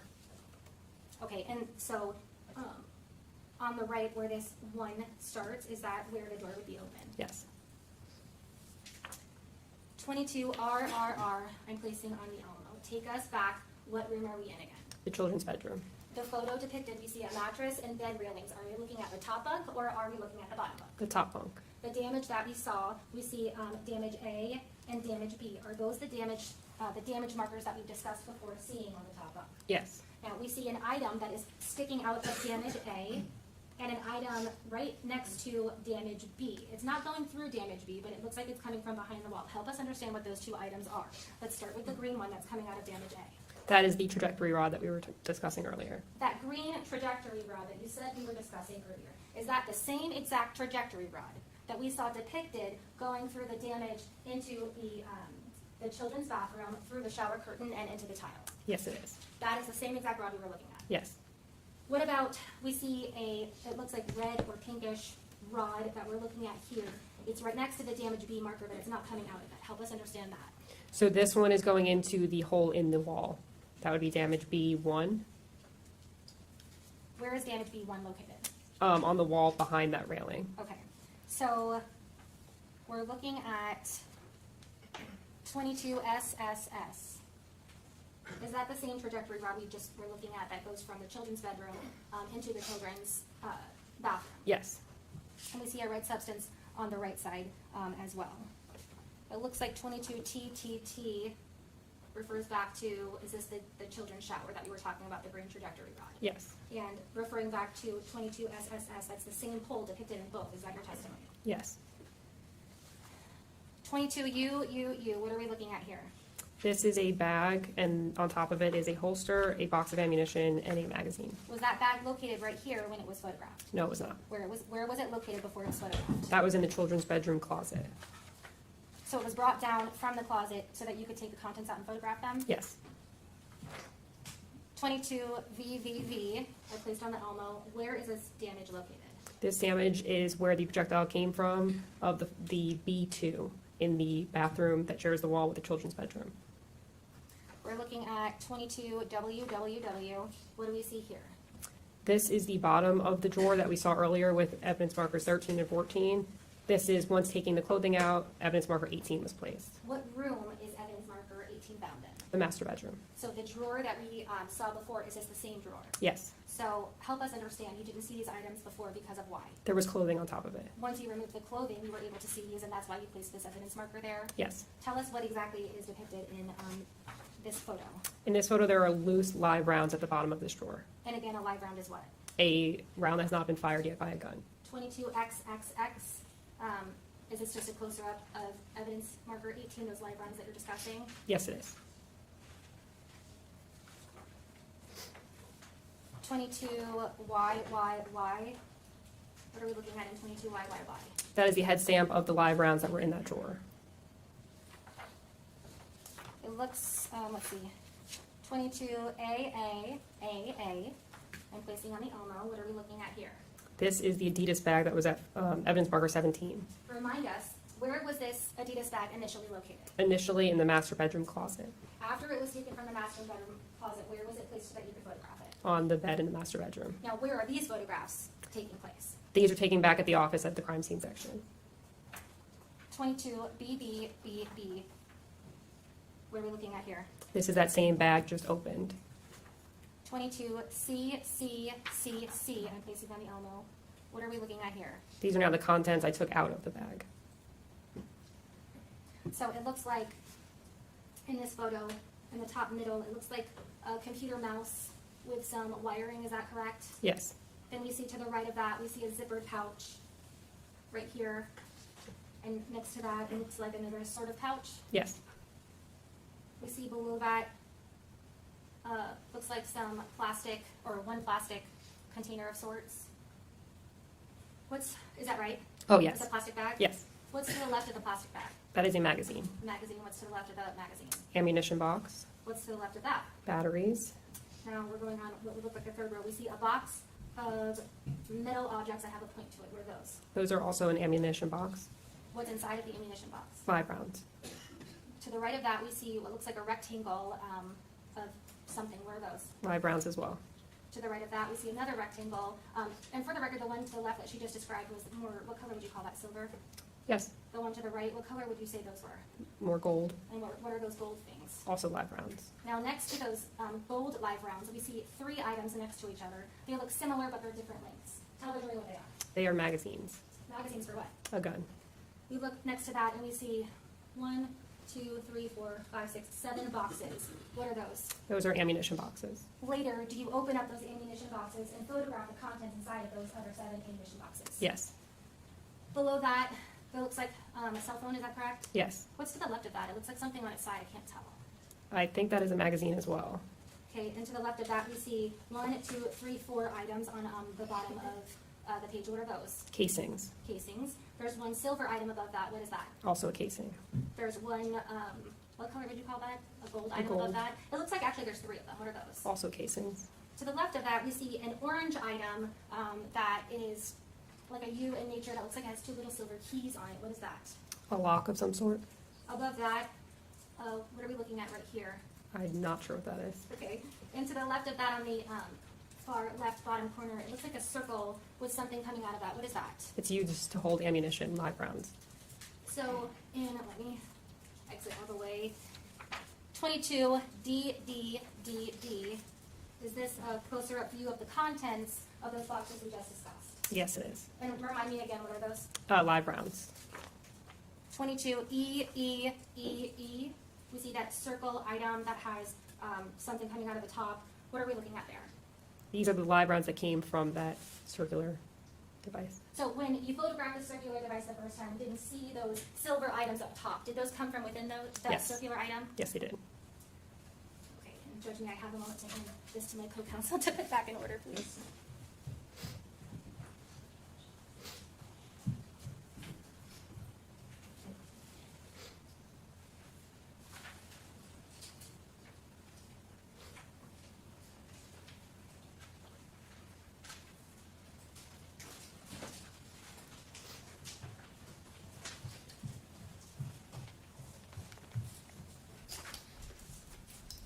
We have just a moment, Judge. Yes.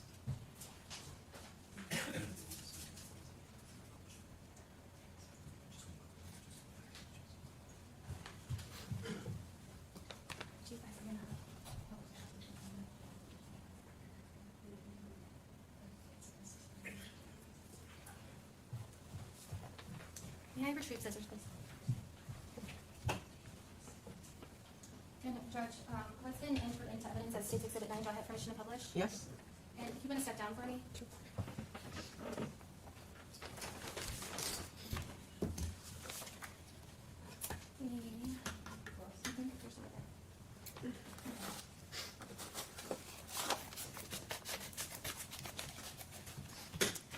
State's Exhibit 9, the shell casing that you got from the bottom bunk, do you remember when you were discussing that with the jury? Yes. If you don't mind, standing, so that they don't see it. If you don't mind removing that, if you look at the label, this is the shell casing that was taken from the bottom bunk, correct? Yes.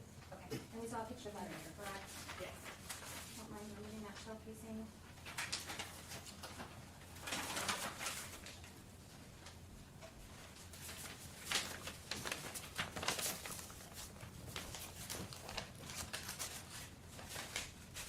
Would you mind putting on Elmo so they can see? So, orient us again. We walk into the children's bedroom. On the bottom bunk, we find this spent shell casing. Yes. Okay. Will you put that in front of me?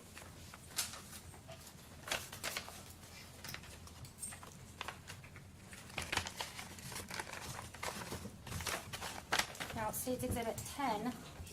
Do I have permission to publish? Yes, everything that's admitted you can publish. Thank you, Judge.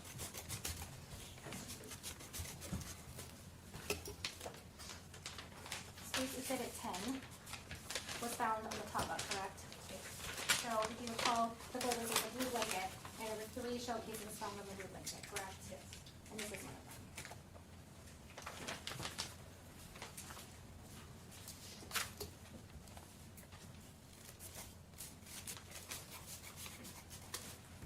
Can you put that in?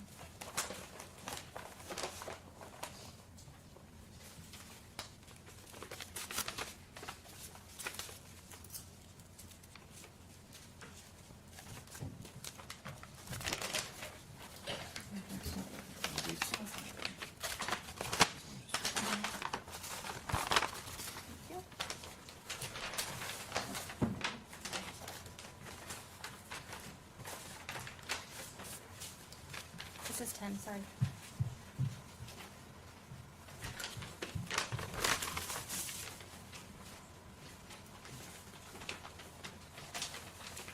Oops, sorry.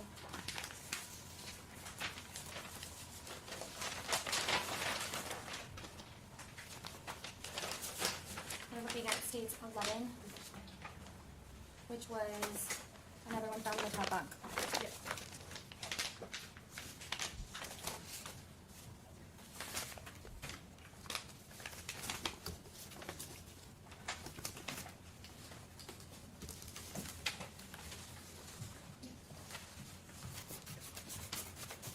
Thank you. Looking at State's 12.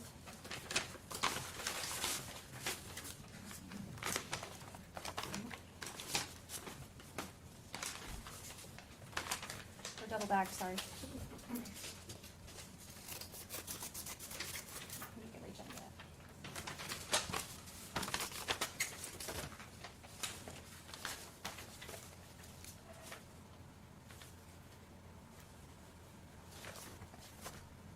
So this is also from the top bunk? On that blue blanket?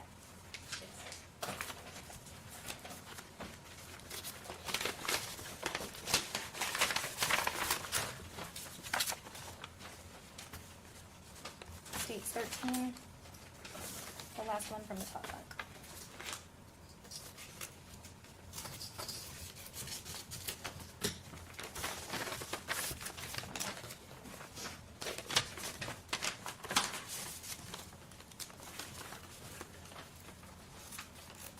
And when you see me looking, opening all of these envelopes, you're saying, why are they packaged this way? So the second packaging, the first packaging is the packaging and sign to show that it's our evidence. And does it have labels on it too, so that they know and can keep track of where everything is and what it is? Yes. So states 13 that we're looking at right now, this is the last of the casings that were found at the top of on that blue blanket, right? Yes.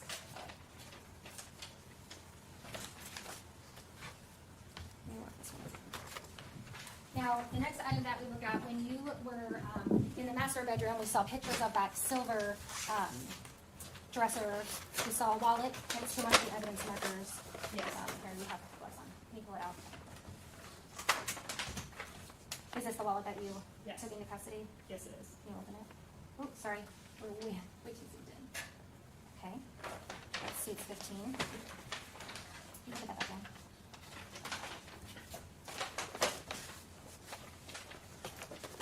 States 17. I'm opening.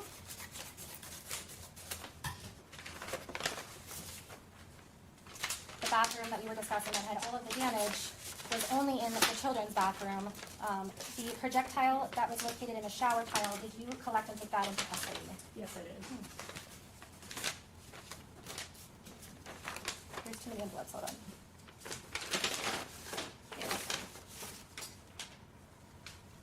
Can you get the tape open or do you mind? There you go.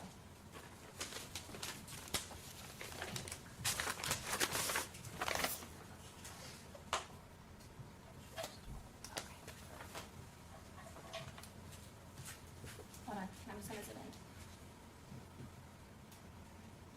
Okay.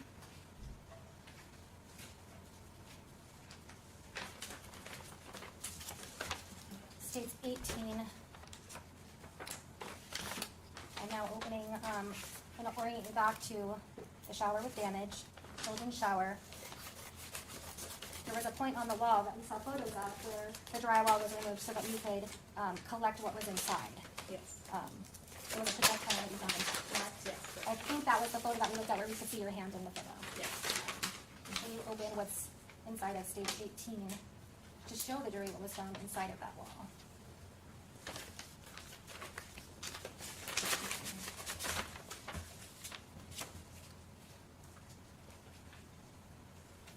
Perfect.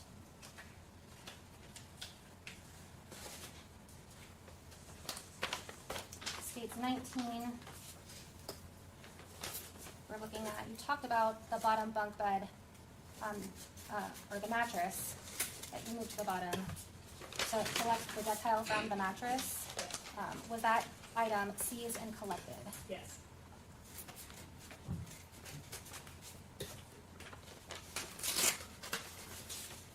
Let's see, if you can put that on the helmet for me so that the jurors can see what came from that mattress.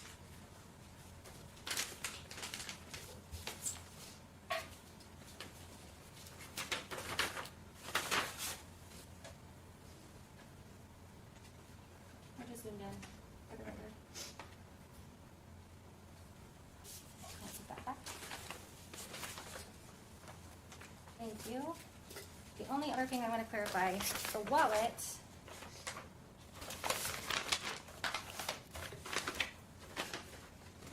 You take the package out, sorry. Sure. Can you open up the wallet and take out the ID from the wallet? So that the jurors can see whose ID was contained within the wallet. For the record, the witness pulled out a Florida driver's license. I'm zooming in on it. says Jermaine Bass Jr., and it's showing the defendant's photograph. That's from the wallet that was found next to the firearm in the silver drawer, correct? Correct. I think I need you to stay right here for the next item. I may just have a moment, Judge.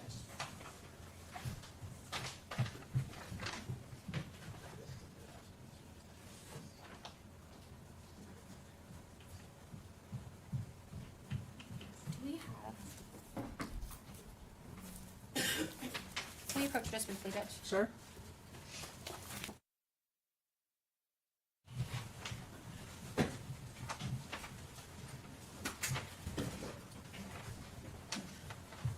Okay. The last thing we talked about was the drawer where, in the silver dresser, master bedroom, you find the wallet, you also find the firearm. Did you collect the firearm? Yes.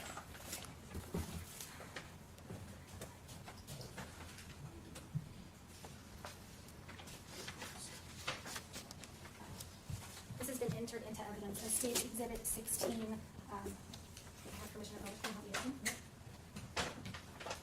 So the firearm that you found in that silver drawer, we saw an evidence marker in the photo next to it. Is this the firearm that you collected from the Heritage Grove townhome that day? Yes. Pardon?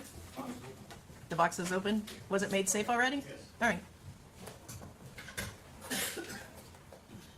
Going to decide. How, explain to the jury how is this made safe during... With the zip tie. Please don't tell me for me. So now that State 16 is on the Elmo, we see a zip tie on the top that goes through, it looks like where a projectile would come out. Correct. Does that help make it safe? Yes. What about the bottom one? What is that helping to do? The bottom zip tie? That is zip tying the trigger area, and it attaches the firearm tag. There is another item inside. Can you pull it out so the jury can see, please? So the firearm has been placed on the Elmo. Now we're placing what looks like, tell the jury what is the item you just placed on the Elmo. A magazine. Can you hold it up so that they can see how many bullets can be put inside of it? Here, you can do it. Sure. So you just placed the magazine on its side, and we see that it has 1, 2, 3, 4, 5 holes on it.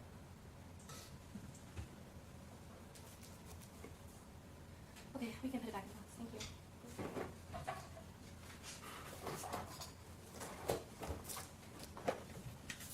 You can take your seat. Thank you. All right. Do you have just a moment, Judge? Yes.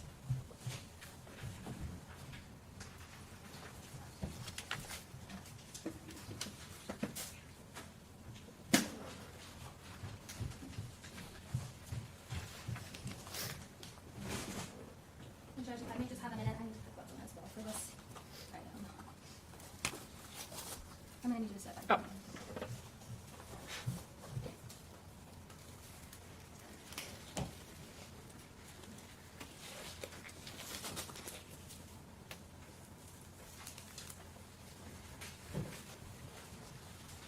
So I want to direct your attention to the top bunk of the children's bed. You showed us in photos, and then you showed us the 3 casings that were found on the children's top bunk. Just now, we saw that they were marked with evidence marker 8, 9, and 10. We just saw them on the Elmo. We discussed how they were on top of a blue blanket. Do you recall that? Yes, I do. So this is what's been entered into evidence as State Exhibit 14. We're going to go ahead and open this item. The blue blanket that we've been discussing and that we saw photographed with the shell casings and the evidence markers on top of it, was that item taken into evidence and preserved? Yes.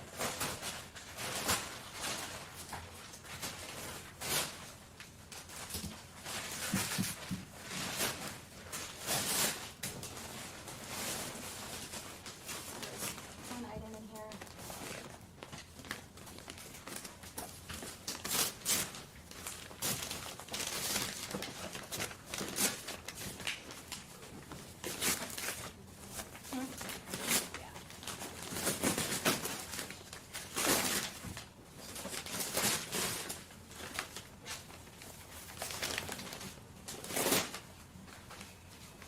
For the record, I opened an item contained within State's, I think, 17 evidence marker. I'm holding a pillow that has red substance on it. Is this the pillow that was located on the top bunk? Yes. Where the rest of the evidence markers and items were located? Yes.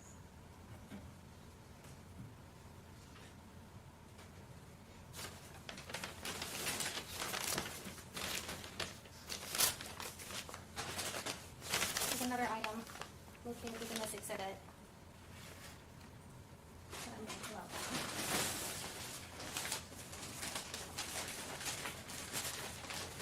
Judge, do you mind if I use that tabletop to help place this on while I open it? Well, Is there a whatever desk the right bailiff there? wants, whatever the bailiff wants you to do. Thank you.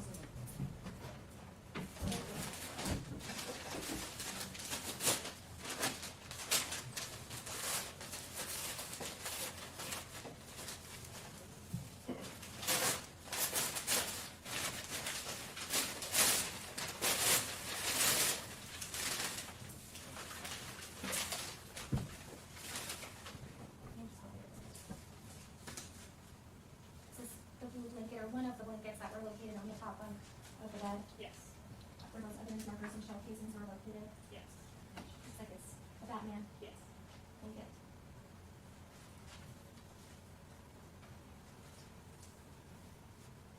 One more item.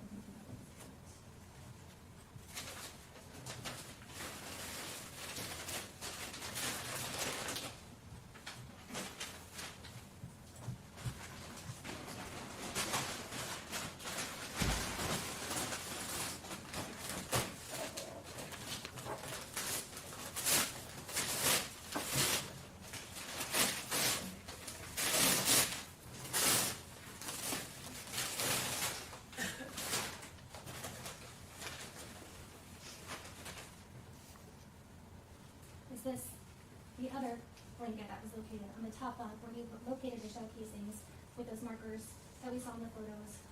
Yes. And that you showed on the Yes. looks like it's a Star Wars blanket with the red substance.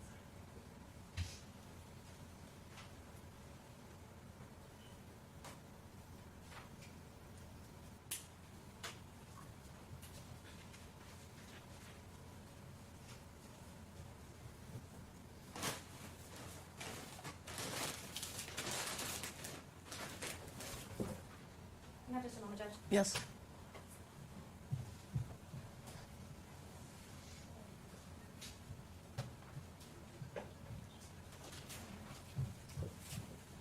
Judge, if I may just have a moment, you can take your seat to just repackage.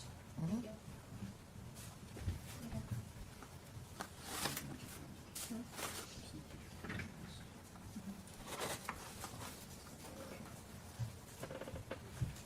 Judge, if you don't mind, my counsel is going to help me repackage. I just have a couple of other questions. Okay, go ahead. We'll come around this way. Page 28A through E, they've already been put into evidence. What number? It states 28A through E. All right. I'm placing on the Elmo states 28A. The damage and the red substance we're looking at in this photograph, where is this from? This is the child's bedroom on the wall that the bunk bed was on. So at some point, it looks like in this photo, the bunk bed has been removed out of the bed. Was that for this photo? Yes. So the bunk bed has been moved so that you could see the wall better? Yes. In one of the photos we were looking at earlier, we were discussing the trajectory rods. You talked about the trajectory rod that we said was like red or pinkish in color. Is this the one that we were referring to that you and I were discussing before? Yes. Now, the damage that was done to the railing that was up against the wall, is that coordinating with this damage B1 or is this separate? It is separate. At the time, I thought it was coordinated, but it is separate. Okay, so, and is the point of the measurements of the wall, help us understand, we've seen other things before, but why place these measurements here for these three items? So this is a method that we call T-scaling. We basically go across from the entrance of that bedroom across and then down. It just gives you a height of all three of these areas. It shows you the damage, how high it is, and how far across it is, as well as that red substance. I'm looking at 28B, I'm placing it on the Elmo. We see the scale here for damage A. Tell me how far off the ground damage A is. This is about 5 feet 6.5 inches. We're looking at 28C, I just placed on the Elmo. Help us understand the purpose of the measurement of this photo. This is showing the height of the top of the bunk bed from the ground up, How tall is the top portion? of the about bed? 5 feet 5 inches. I'm placing 28D on the Omo. What are we looking at here in this photo? This is the wall that the bunk bed was originally on. However, now the bunk bed has been moved away from the wall, and now you can see those T-scale scales on the wall. We're looking at 28E. Is this just a closer up of a measurement we did earlier for the height of the bunk bed? Yes. You may just have a moment to kind of stay put, please.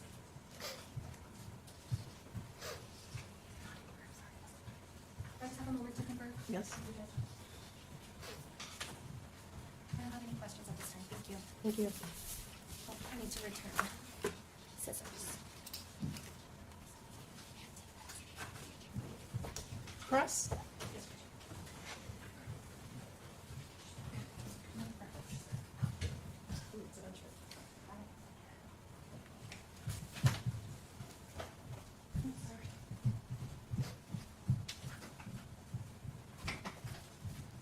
Good afternoon. Good afternoon. How are you, Ms. Bader? I'm good. How are you? I'm doing all right, thank you. You're a crime scene technician at the Sheriff's Department? I am. You're doing that for quite a few years, correct? Correct. And you're not sworn law enforcement, but you are a civilian employee? Correct. Okay. All right. Is pretty much your involvement in this case going to be limited to a lot of the things that you've discussed with Ms. Rader? Yes. Right. So you basically were the main processor in the home, downstairs, staircase, and upstairs as well? Yes. Okay. And did anybody assist you at the time that you were doing all your work? My partner, CSI Daniel Janicek. She did a Pharaoh, right? Yes. And she did the diagram? Yes. Okay. And that's typical for you guys to divide up the work. You'll label, process everything, and she Pharaoh and diagram. That's typical. Yes. All right. Okay.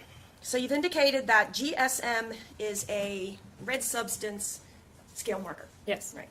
And then PM is a photo marker, just a photo marker. Is that item collected? Yes. It is, okay.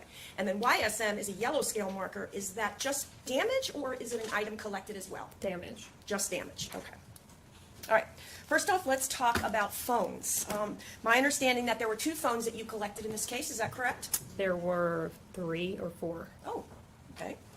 So we have a blue iPhone that was found where? The blue iPhone was on the couch downstairs. Okay. And do you know whose phone that is? No, I do not. Okay. There was a red phone, looked like it was in a charger inside the children's room, correct? Yes. All right, so what are these other 2 phones? There was the one that was evidence marker 15 that was in the backpack in the master bedroom, and then the Adidas bag. There was also a cell phone. Okay, so there's 2 phones that are found in bags in the master bedroom. Do we know if those were even working, anything like that? I do not know. Okay. What, if anything, are you going to do with the blue iPhone that was on the couch? Collect it, put it into evidence. All right, any other processing would be done, downloading, things like that, by other people? Correct. All right. And did you ever do anything with a phone identified as belonging to Shirley Bass? I do not know. The phones you have mentioned, the one blue iPhone on the couch and the red phone upstairs in the kids' room, we have the 2 that are in either an Adidas bag or a backpack in the master bedroom in the closet. Is that the extent of any phones in this case? Yes. All right.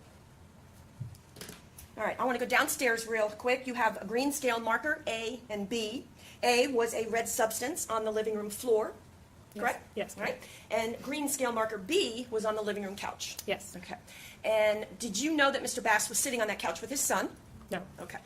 Basically, you're not that privy, nor are you told a lot of facts. You're there to document the scene. Correct. Okay. Did you go upstairs? Yes. You do. All right. Now, you had marked a lot going up the stairs, correct? Yes. All right.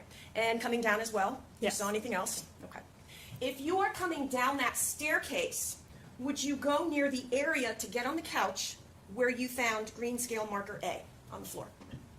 Here, let's put, all right, let us put, states 22A. There we go. All right, so this is our green scale marker here? Yes. All right, and that is going to be green scale marker A, correct? Correct. All right. And then we have, this is the couch we have been talking about, correct? Correct. And Ms. Reeder showed you some chairs before. Those chairs are further down, separated from the main couch, closer to the glass slider. Is that fair? Yes. All right. Now, when you have, here again is my question, State's Exhibit, we just cited green scale marker A. The staircase, best way to do this. Now I'm going to take my pen. Staircase is going to be this way? No. Okay, where's the staircase? The other way, kind of in front of that pink Jeep. What is it? The pink Jeep all the way in the back? The pink Jeep? Yeah. Okay.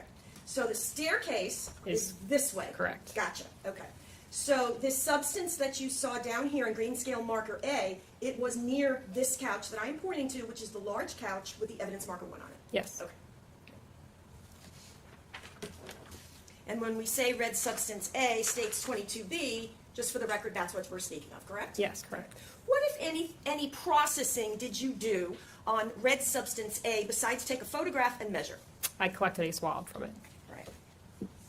Are you the one to determine what swabs would need to be sent off? No. Okay. Did you do anything, is there anything you could have done to preserve possibly a shoe print or a footprint? Possibly. Did anybody ask you to do such? No. All right, I want to talk about swabs that you took in the kids' room. From what everything that you testified to, it seems that on the top bunk itself, correct me if I'm wrong, the only real swab on the mattress itself would have been green scale marker O. Is that fair? On the mattress itself? On the mattress? Yes. Okay.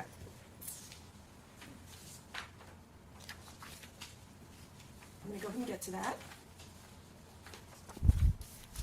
While I'm going up the stairs, 22H states exhibits, yellow evidence marker 3. Is this the gauze that you're speaking of? Yes. All right. Do we know the significance at all of this gauze? I do not. And there was also a clip that was on the couch downstairs? Yes. Like a clip you would have like a bandage on and you would clip it? Yes. Do you know why that was bothered to be collected? I do not. Okay, all right. Is somebody directing you what evidence to collect? Yes. All right. All right, so let's go back. If I put these out of order, you guys okay? All right, thank you. I'm trying not to, but. Let's look at this one. This is State's Exhibit 22R. Okay, all right. And this, ooh, can't see it in that one. Hang on. Let's use this one. 22S. All right. Our green scale marker O is going to be, and I'm pointing to the green scale marker, the sole green scale marker that's on the mattress. Yes. Got it. What are you actually documenting there? Are you documenting this stain, this stain, this stain? Is there a stain somewhere here I can't see? What stain are you documenting? It's the pooling of blood above the green scale marker O. Gotcha. So this area here? Yes. Okay. For the record, I'm pointing between the green scale marker O and the pillow. Is that fair? Yes. All right.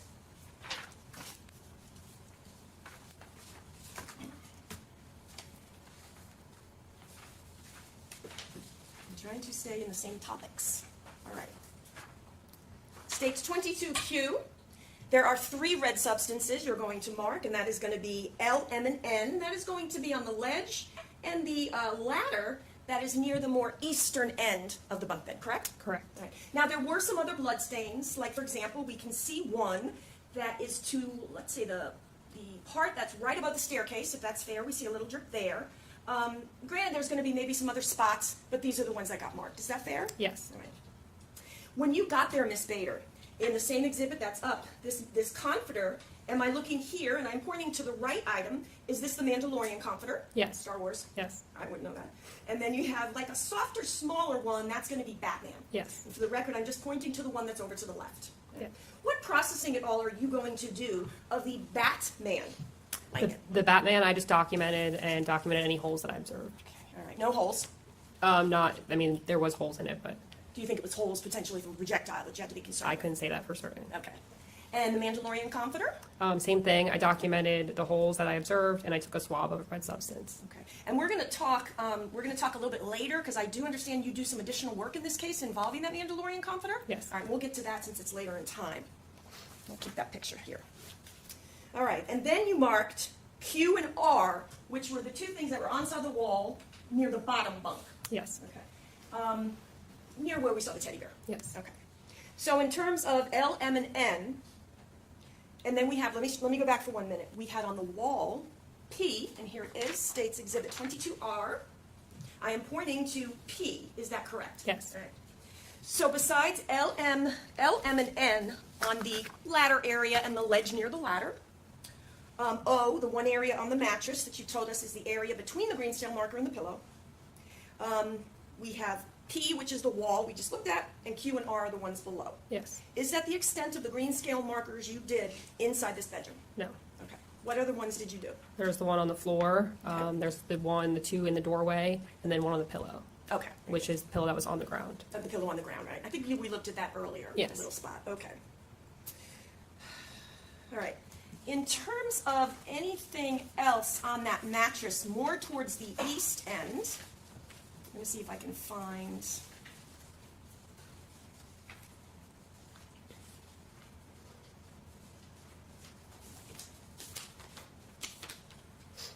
Did you collect, let me strike back since I have this, 22II. That is a pink blanket on the bottom bunk. Yes. Near evidence marker 5, which is going to be a casing, is that correct? Correct. Right. Was this blanket collected? It was not. Did you do any processing on the pink blanket that's on the bottom bunk? No.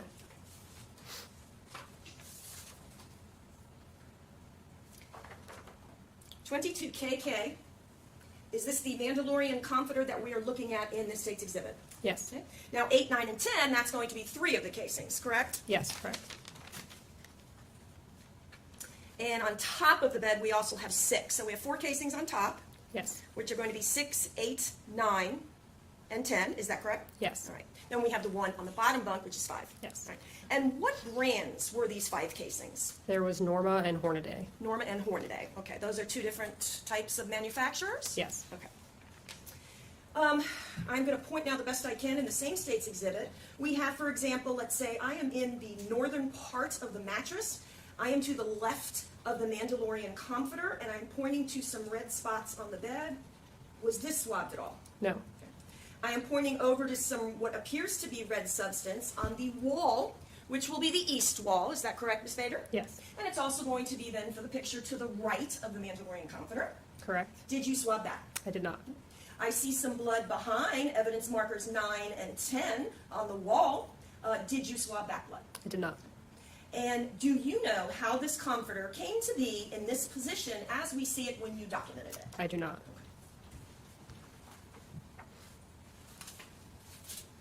When you were looking at that Mandalorian comforter, we just looked at some areas of blood that were not swabbed.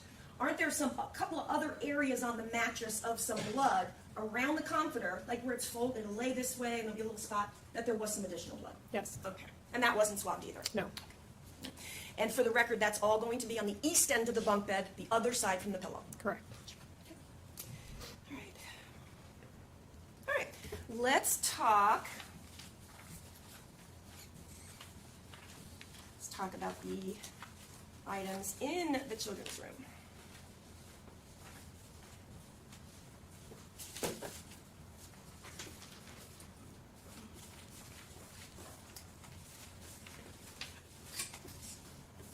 It's standard procedure to take a picture of the casing. Yes. You're then going to take a close-up of it and all that, correct? Yes, correct.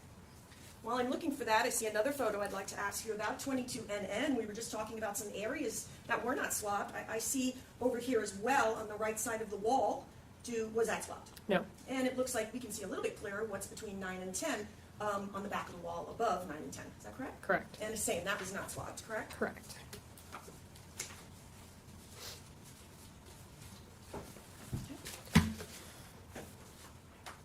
(22RR). Of course, all these photos are taken right by you, correct? Yes, correct. There's an area here where we have the comforter under yellow evidence marker 11. I see some areas of blood here. The best I can describe is it's almost like I described earlier, in almost an area of a U shape where the comforter is going around it, semicircular. Do you see this area I'm speaking of? Yes. And it is near the back of the bunk bed, near the wall, near the frame. Was any of that swabbed? No. Okay. We can see some of the other red substance I was speaking of down on the lower right portion as well. This red substance here, was that swabbed to determine whose blood that was? No. Okay.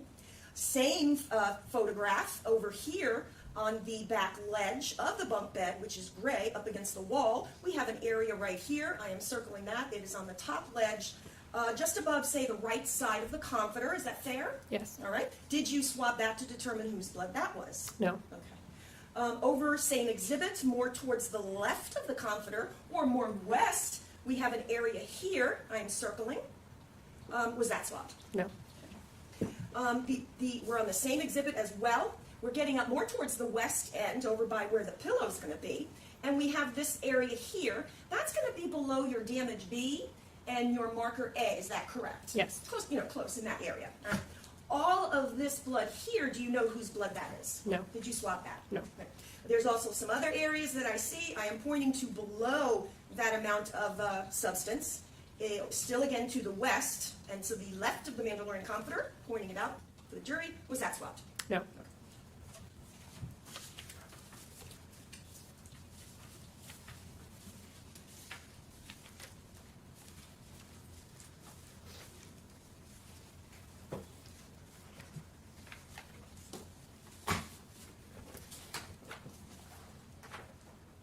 (22EEE). Is this the mattress in which was cut open to get the projectile out of it? Yes. 22DD. Is that the mattress as you are taking the layers off to expose the projectile? Yes. Okay. Now, you have previously testified, have you not, and documented in your report something different than you testified here today. Is that fair? Correct. Okay. How did you find out that you had made a mistake? I misspoke when I was writing mine because we did bring it down to the bottom bunk, so I misspoke to say what mattress that was. No worries. So when we are looking at the two exhibits, which is 22EEE and DDD, is the same mattress. Yes. This is the mattress that was on the top bunk. Correct. That you got the projectile out of. Correct. Right.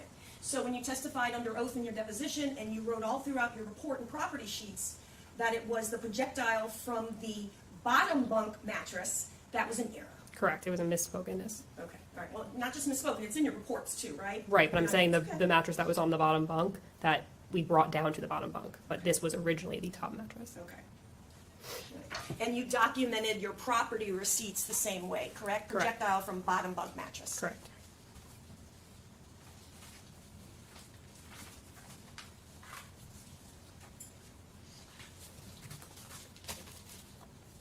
Another picture here, 22RRR. Talked about this a little bit ago.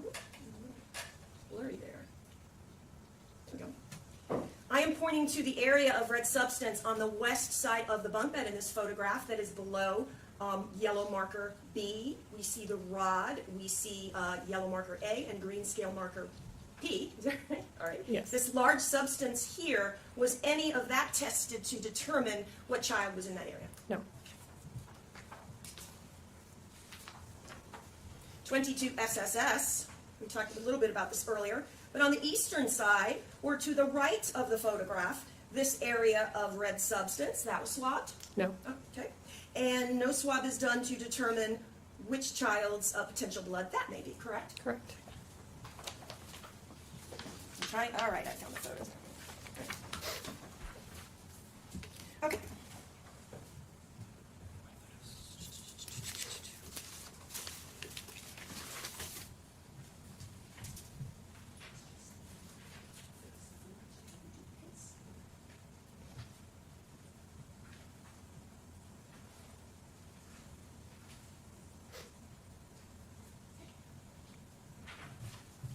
All right, so I want to talk now about what was recovered in the children's closet. Okay. I am going to show you what was marked for identification as Defense Exhibit 1. Ask you if you recognize this. Yes. Okay. And did you take that photograph? Yes, I did. And you processed and collected some of the items that were in that photograph, correct? Yes. Okay. Your Honor, at this time, I would move Defense Exhibit 1 into evidence and ask to publish. All right, will be received. Thank you. I don't have an objection to any of the photos. Okay. All right. So Defense Exhibit 1, is this the closet in the children's bedroom? Yes. And you located a purse. Give us an idea approximately, because I see a lot of things in the closet. Give me an idea where that purse is in this picture. You can actually see the bag. It's that That item. the brown suede. Okay. Let's say like right under the arm of what looks like a suede or leather jacket. Yes. Is that fair? Okay. Now, did you collect that purse? The purse, no. Why? I was not instructed to do so. No, but nobody told you to collect it. So you don't know whose purse that even is. Correct. Now, there were some items inside that, however, you did collect. Correct. States 22, UUU. Do you recognize that? Yes. Okay. Is that in fact the purse we were just speaking of with some items placed on top of it? Yes. And for the record, marked by evidence marker 19. Yes. Is Is that kind of marking everything in that photograph? Yes. Right. So tell me what we're looking at in this photo. This is the holster, there's a magazine, and a box of ammunition. Now that ammunition that we see here, just in case you need to refresh yourself, I have zoomed in on the state's exhibit. Please tell the jury what box of ammunition, what caliber you view from that purse. Norma 380 Auto. And go ahead and tell us, Miss Bader, if you don't mind, what are these other two items? One looking a little gold and one black. What are these? A magazine and a holster. Do you know what type of firearm can fit that magazine? I do not. What, if any, processing did you do with the box of ammo, the holster, or the magazine? I did not process that. The firearm that you collected in this case was a .380, correct? It was a Glock 42. Glock 42. It was .380 caliber. Yes. Okay.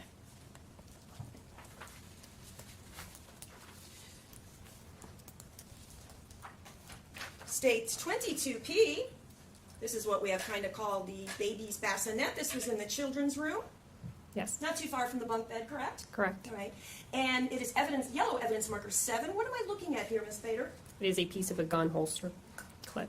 What does it do? What does that do? I couldn't tell you. Oh, okay. So you don't know if, like, you cover the gun with it or you cover the I'm pretty sure it magazine? clips off onto a holster, but I'm not a gun expert. Oh, that's okay. All right. And then we see next to it what looks like a piece of chicken that may have been eaten in some sort of, styrofoam bowl. Is that correct? Yes. All right. What, if any, processing did you do with this clip, would you call it? Yes. Clip? What processing did you do with that clip that is found in the baby's bassinet, in a baby bassinet in the kids' room? I did not process that. And this is located, states 22C. It's a C. That was located not far from the bunk bed, correct? Correct.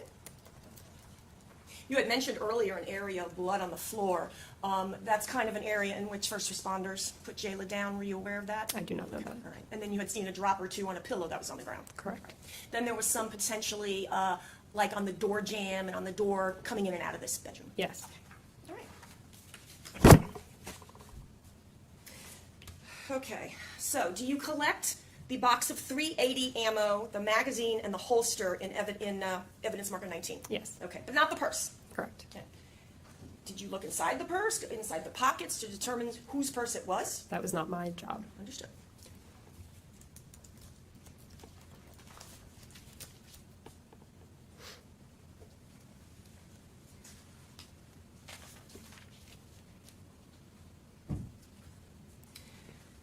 Did Detective Hobelman have any involvement with this lady's purse and the items inside of it? Not that I can recall. Okay, all right. Does he have to, like, handle the ammo or anything like that? No. Okay, all right. So you were the one that collected it, well, not the purse, but the items inside, put it into evidence, and do no processing on it. That would be you. Yes. Under the direction of Detective Hobelman. Correct. Okay.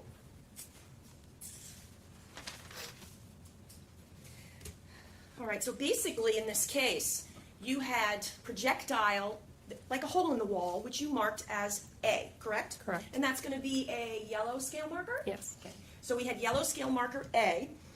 That goes through the bathroom wall, which is going to be marked A1. Yes. Okay. Then it goes through the shower curtain, Yes. which is marked A2.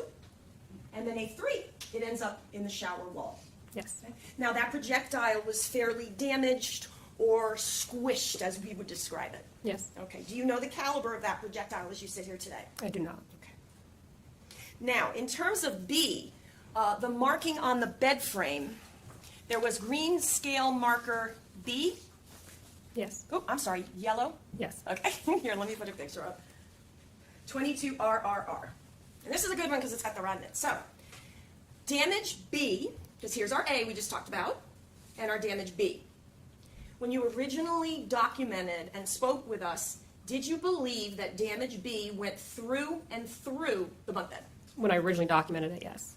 And so did Detective Hobelman, right? Yes. If you know. All right. So basically what damage B is, and I use the word nick or damage. Okay. It does not extend into the ledge here, and I'm pointing to the ledge above damage B, nor does that specific lineup go into the wall, correct? Correct. Okay. Now, so it's now labeled B, but then you have B1 and B2 that you originally labeled with Detective Hobelman, correct? Correct. Right. B1 was believed to be a hole behind the wall, which I see here with the rod. Yes. Right? Okay. All right. So originally, you guys thought that B had went through the bunk bed into the hole, which would be B1, and then into the wall in the bathroom, B2. Correct. All right. You then later determined at some point that B is unrelated to B1 and B2. Yes. Okay. Same photograph still up. Again, that rod here. Am I presuming then that where that goes into is going to be the hole in the wall, and it'll be now B1? Yes. Okay, thank you. And coming to rest, 22 VVV, this is the area in which you were able to recover that projectile. Yes. All right, how's the condition of that one, which is B1 and B2? Good. Much better than the other one? Yes. Okay. Besides the projectile in the mattress and the projectile, the two from the bathroom, any other projectiles anywhere near the children's room or into the bathroom? No. Okay. And the children's bathroom, or the side bathroom, not the master, that's going to be on the wall behind the children's bunk bed, right? Yes. Correct.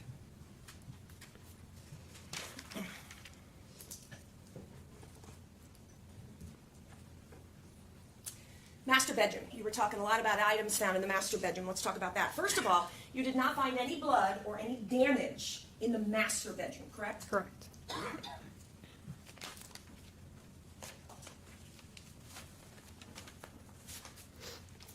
Now, you collected quite a bit in the master bedroom. Let's go over that. One thing you collected was on top of the dresser in the master bedroom, and that was a live round of a 9mm Luger. Yes. Okay. Now, so it's not a .380 caliber. Correct. All right. And in fact, you can't shoot a 9mm bullet in a .380, correct? It's not for me to determine. All right. We'll check with other people later. All right, next. S&W Mag R spent casings in the Adidas bag. Does that sound correct? Yes. All right. So spent, what does that mean, Ms. Bader? That means the bullet has been fired. So maybe somebody had went to a gun range and brought the casings home? It's possible. I don't know, something like that. All right. S&W Mag R, are those like rifles? Is that a shotgun? Is it just a larger caliber? What is that? I do not know. All right. You collected that? Yes. All right. And in fact, that's what we saw where you had a piece of brown paper down and you had all the items from the master bedroom on that. Yes, correct. All right. Also in the Adidas bag was 9mm Lugal toll ammo, again, spent casings. Does that sound correct? Yes. All right. Also in the Adidas bag, we had 9mm Luger toll ammo, NFCR spent casings. Does that sound correct? Yes. All right. Then we had 9mm Luger loose live rounds in that same dresser. Yes. All right. So it looks like there are no items in the master bedroom that are of .380 caliber, correct? Not that I can recall. Okay. The only .380 caliber was the items in the purse in the child's bedroom closet. As far as I know. Oh, okay, I'm sorry. I didn't know you answered. I apologize. I looked away. All right. Did you have any information, or were you aware that Mr. Bass has a permit to carry concealed? I did not know that. Okay. Would that involve anything in which you were processing? No. Okay. Now, we have two adults that live in that house and share that master bedroom. Can you tell us all of these items that are not .380 caliber, that you collected from the master bedroom? Do they belong to Mr. Bass, Mrs. Bass? Do we know? I couldn't tell you. And do you do any processing of all those items that are found in the master bedroom? Besides the gun? No. Okay.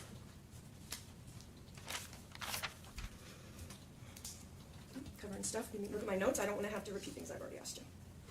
Now, the damage that we talked about a little bit ago in the bathroom, where we have the B1 and B2, and then we have the A1, 2, and 3, you cannot say for sure that is related to this incident, correct? Correct. But you have to document what you see, correct? Correct. The shower curtain, in which was part of projectile A, I believe it was A2, where it had went through the shower curtain. Was there an accompanying hole there? Yes. Was it collected? Yes, the one of the A3 you're talking about? Yes. Okay. Was the shower curtain collected? No. Okay. The magazine clip that we looked earlier, I may have asked you this, let me know. The magazine clip in the baby bassinet, you wasn't quite sure how it was used, correct? It was in the pink bassinet. No swab, no prints done, nothing on that, right? Correct. Yeah. You did attempt to lift prints off the firearm that you located, the .380 caliber, or Glock 42, inside the drawer of the master bedroom. Is that correct? That's correct. Are you able to lift any prints? Yes. Or take photographs? Photographs, yes. Okay. Do you know any results? I do not. And you do not handle that, correct? Correct. All right. Now that Glock 42, which is a .380 caliber, you did swab it for potentially DNA. I did. Did you note any red substance at all on it anywhere? Not that I can recall. And what areas of that Glock 42 did you swab? Would have been the grip and the trigger, the slide and the sights, the barrel, and the magazines. Okay, typically to do if you have a firearm? Yes. I'm going to talk about now defense. Let's start with this. Defense 2A and B. Okay. Defense 2A. What am I looking at here, Ms. Bader? This is an interior view of the front door. Okay. And I see some potential red substance on that. What, if anything, did you do with this potential red substance that is on the back of the front door? I photographed it. Okay. This area down here, did you potentially note any pattern potentially for fingerprints? No. Okay. You didn't note any pattern, or you tried, couldn't get any? I did not note. All right. There was, in fact, also some red substance on the door handle itself, correct? I do not recall that. All right, we have defense 2B. It's just a close-up photo, more closer photo you also took. Any objection to their admission? Oh, she had said no. All right, they'll be received. Sorry about that, Judge. That's all right. All right, we have some area down here as well that we can see better in defense 2B. Does that appear to be red substance? It's a discoloration. Okay. And these are the other two areas.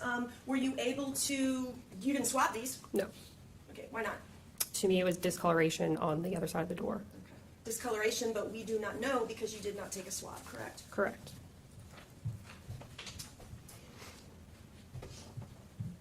Defense 2C. What am I looking at here, Ms. Bader? This is the back sliding glass door. Okay. I am looking at this child's, what appears to be a child's like car toy that's pink, and it says sunshine on it. Do you see that? Yes. All right. There's some red substance, I don't know what it is, right here in this area. For the record, I'm taking my pen and I'm just circling a little area of some red here on the child's car. Do you see what I'm speaking of? I do. Okay. Was that processed at all? No, looking closer at it did not determine to be paint. But you did not swab it, is that correct? That's correct. Okay. And this is the sliding glass door, so it's much further down the living room from the couch. Yes. Okay, all right. Because we had the couch first, and then we had the chair that had the two seats. Yes. Then we had the child's toy. Yes. All right. All right, C, you'll be admitted.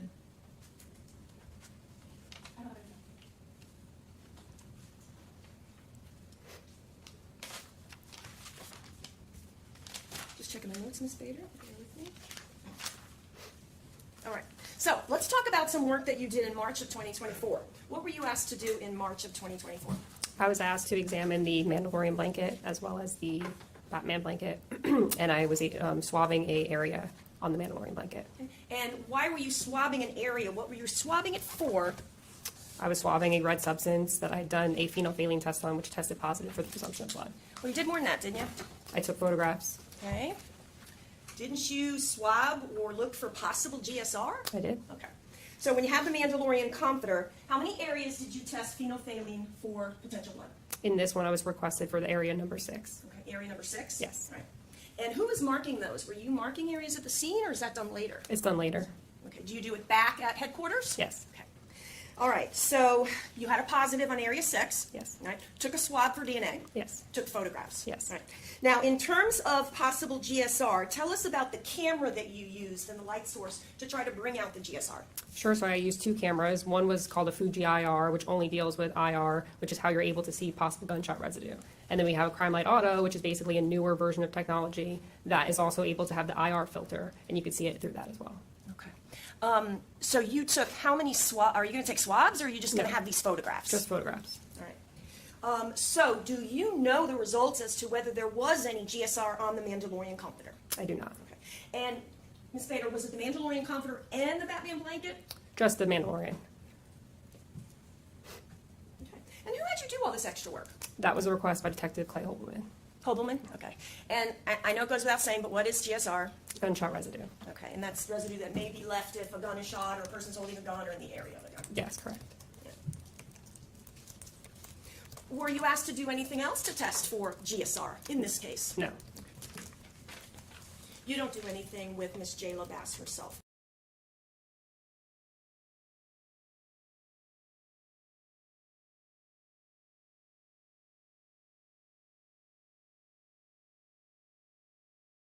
Correct? No. And you don't attend the autopsy? No.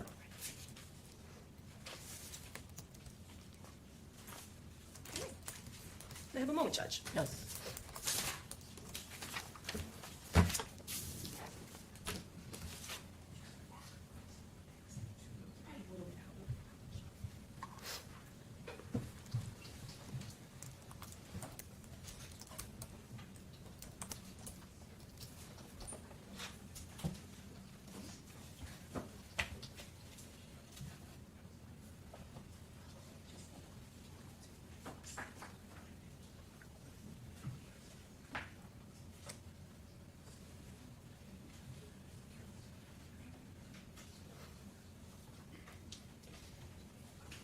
When we were talking about the processing on the Mandalorian comforter with the ultraviolet light, what does IR mean? Please tell the jury. Infrared.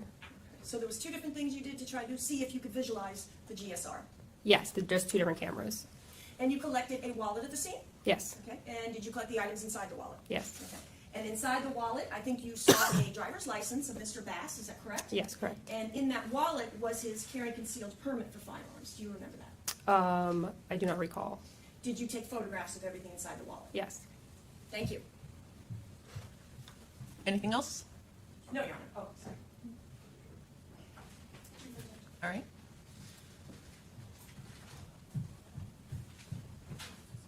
Defense counsel was asking you about some of the other live rounds that were found in the master bedroom. And she asked you wouldn't be able to determine who they belonged to. Do you remember that? Correct. And you agreed with her they could have belonged to the wife Shirley or the defendant.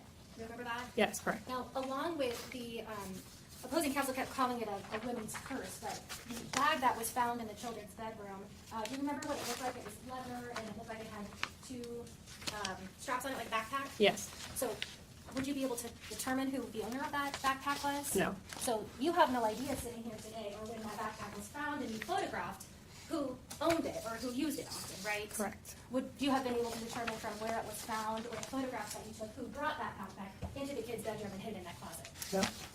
Now, when you take an item like a firearm into evidence and secure it and swab it, help us understand. Do you swab the same areas every time for DNA? With guns, typically, yes. Tell the jury exactly where do you typically take swabs from on a firearm?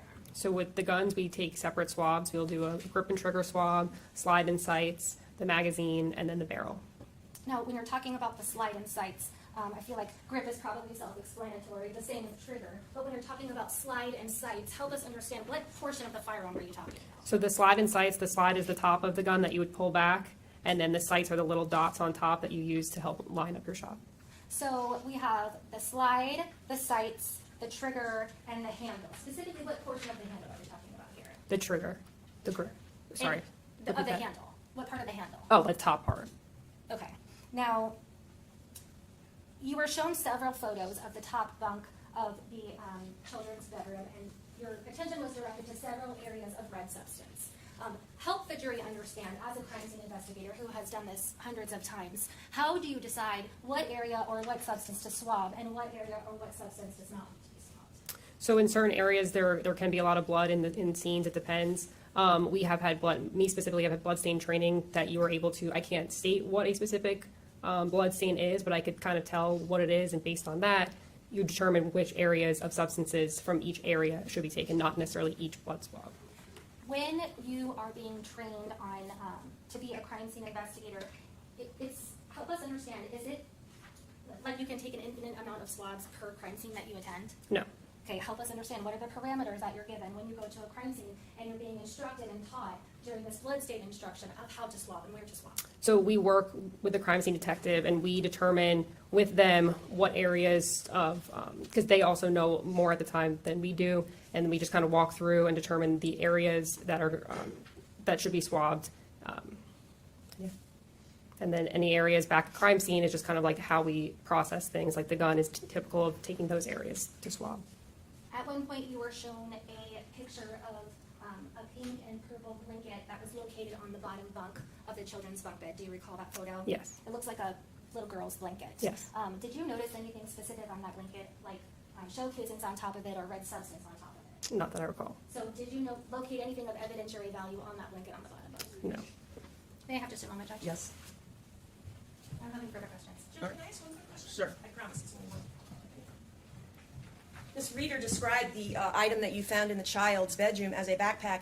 You, in fact, in your report and throughout your deposition, referred to it as a purse, correct? Correct. Thank you. All right. Anything else? All right, you can step down, ma'am. Thank Thank you. you. She released from her subpoena? Yes, ma'am. We would ask that she just remain under subpoena. All right.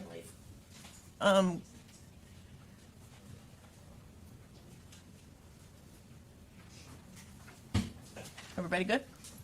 All right, call your next witness.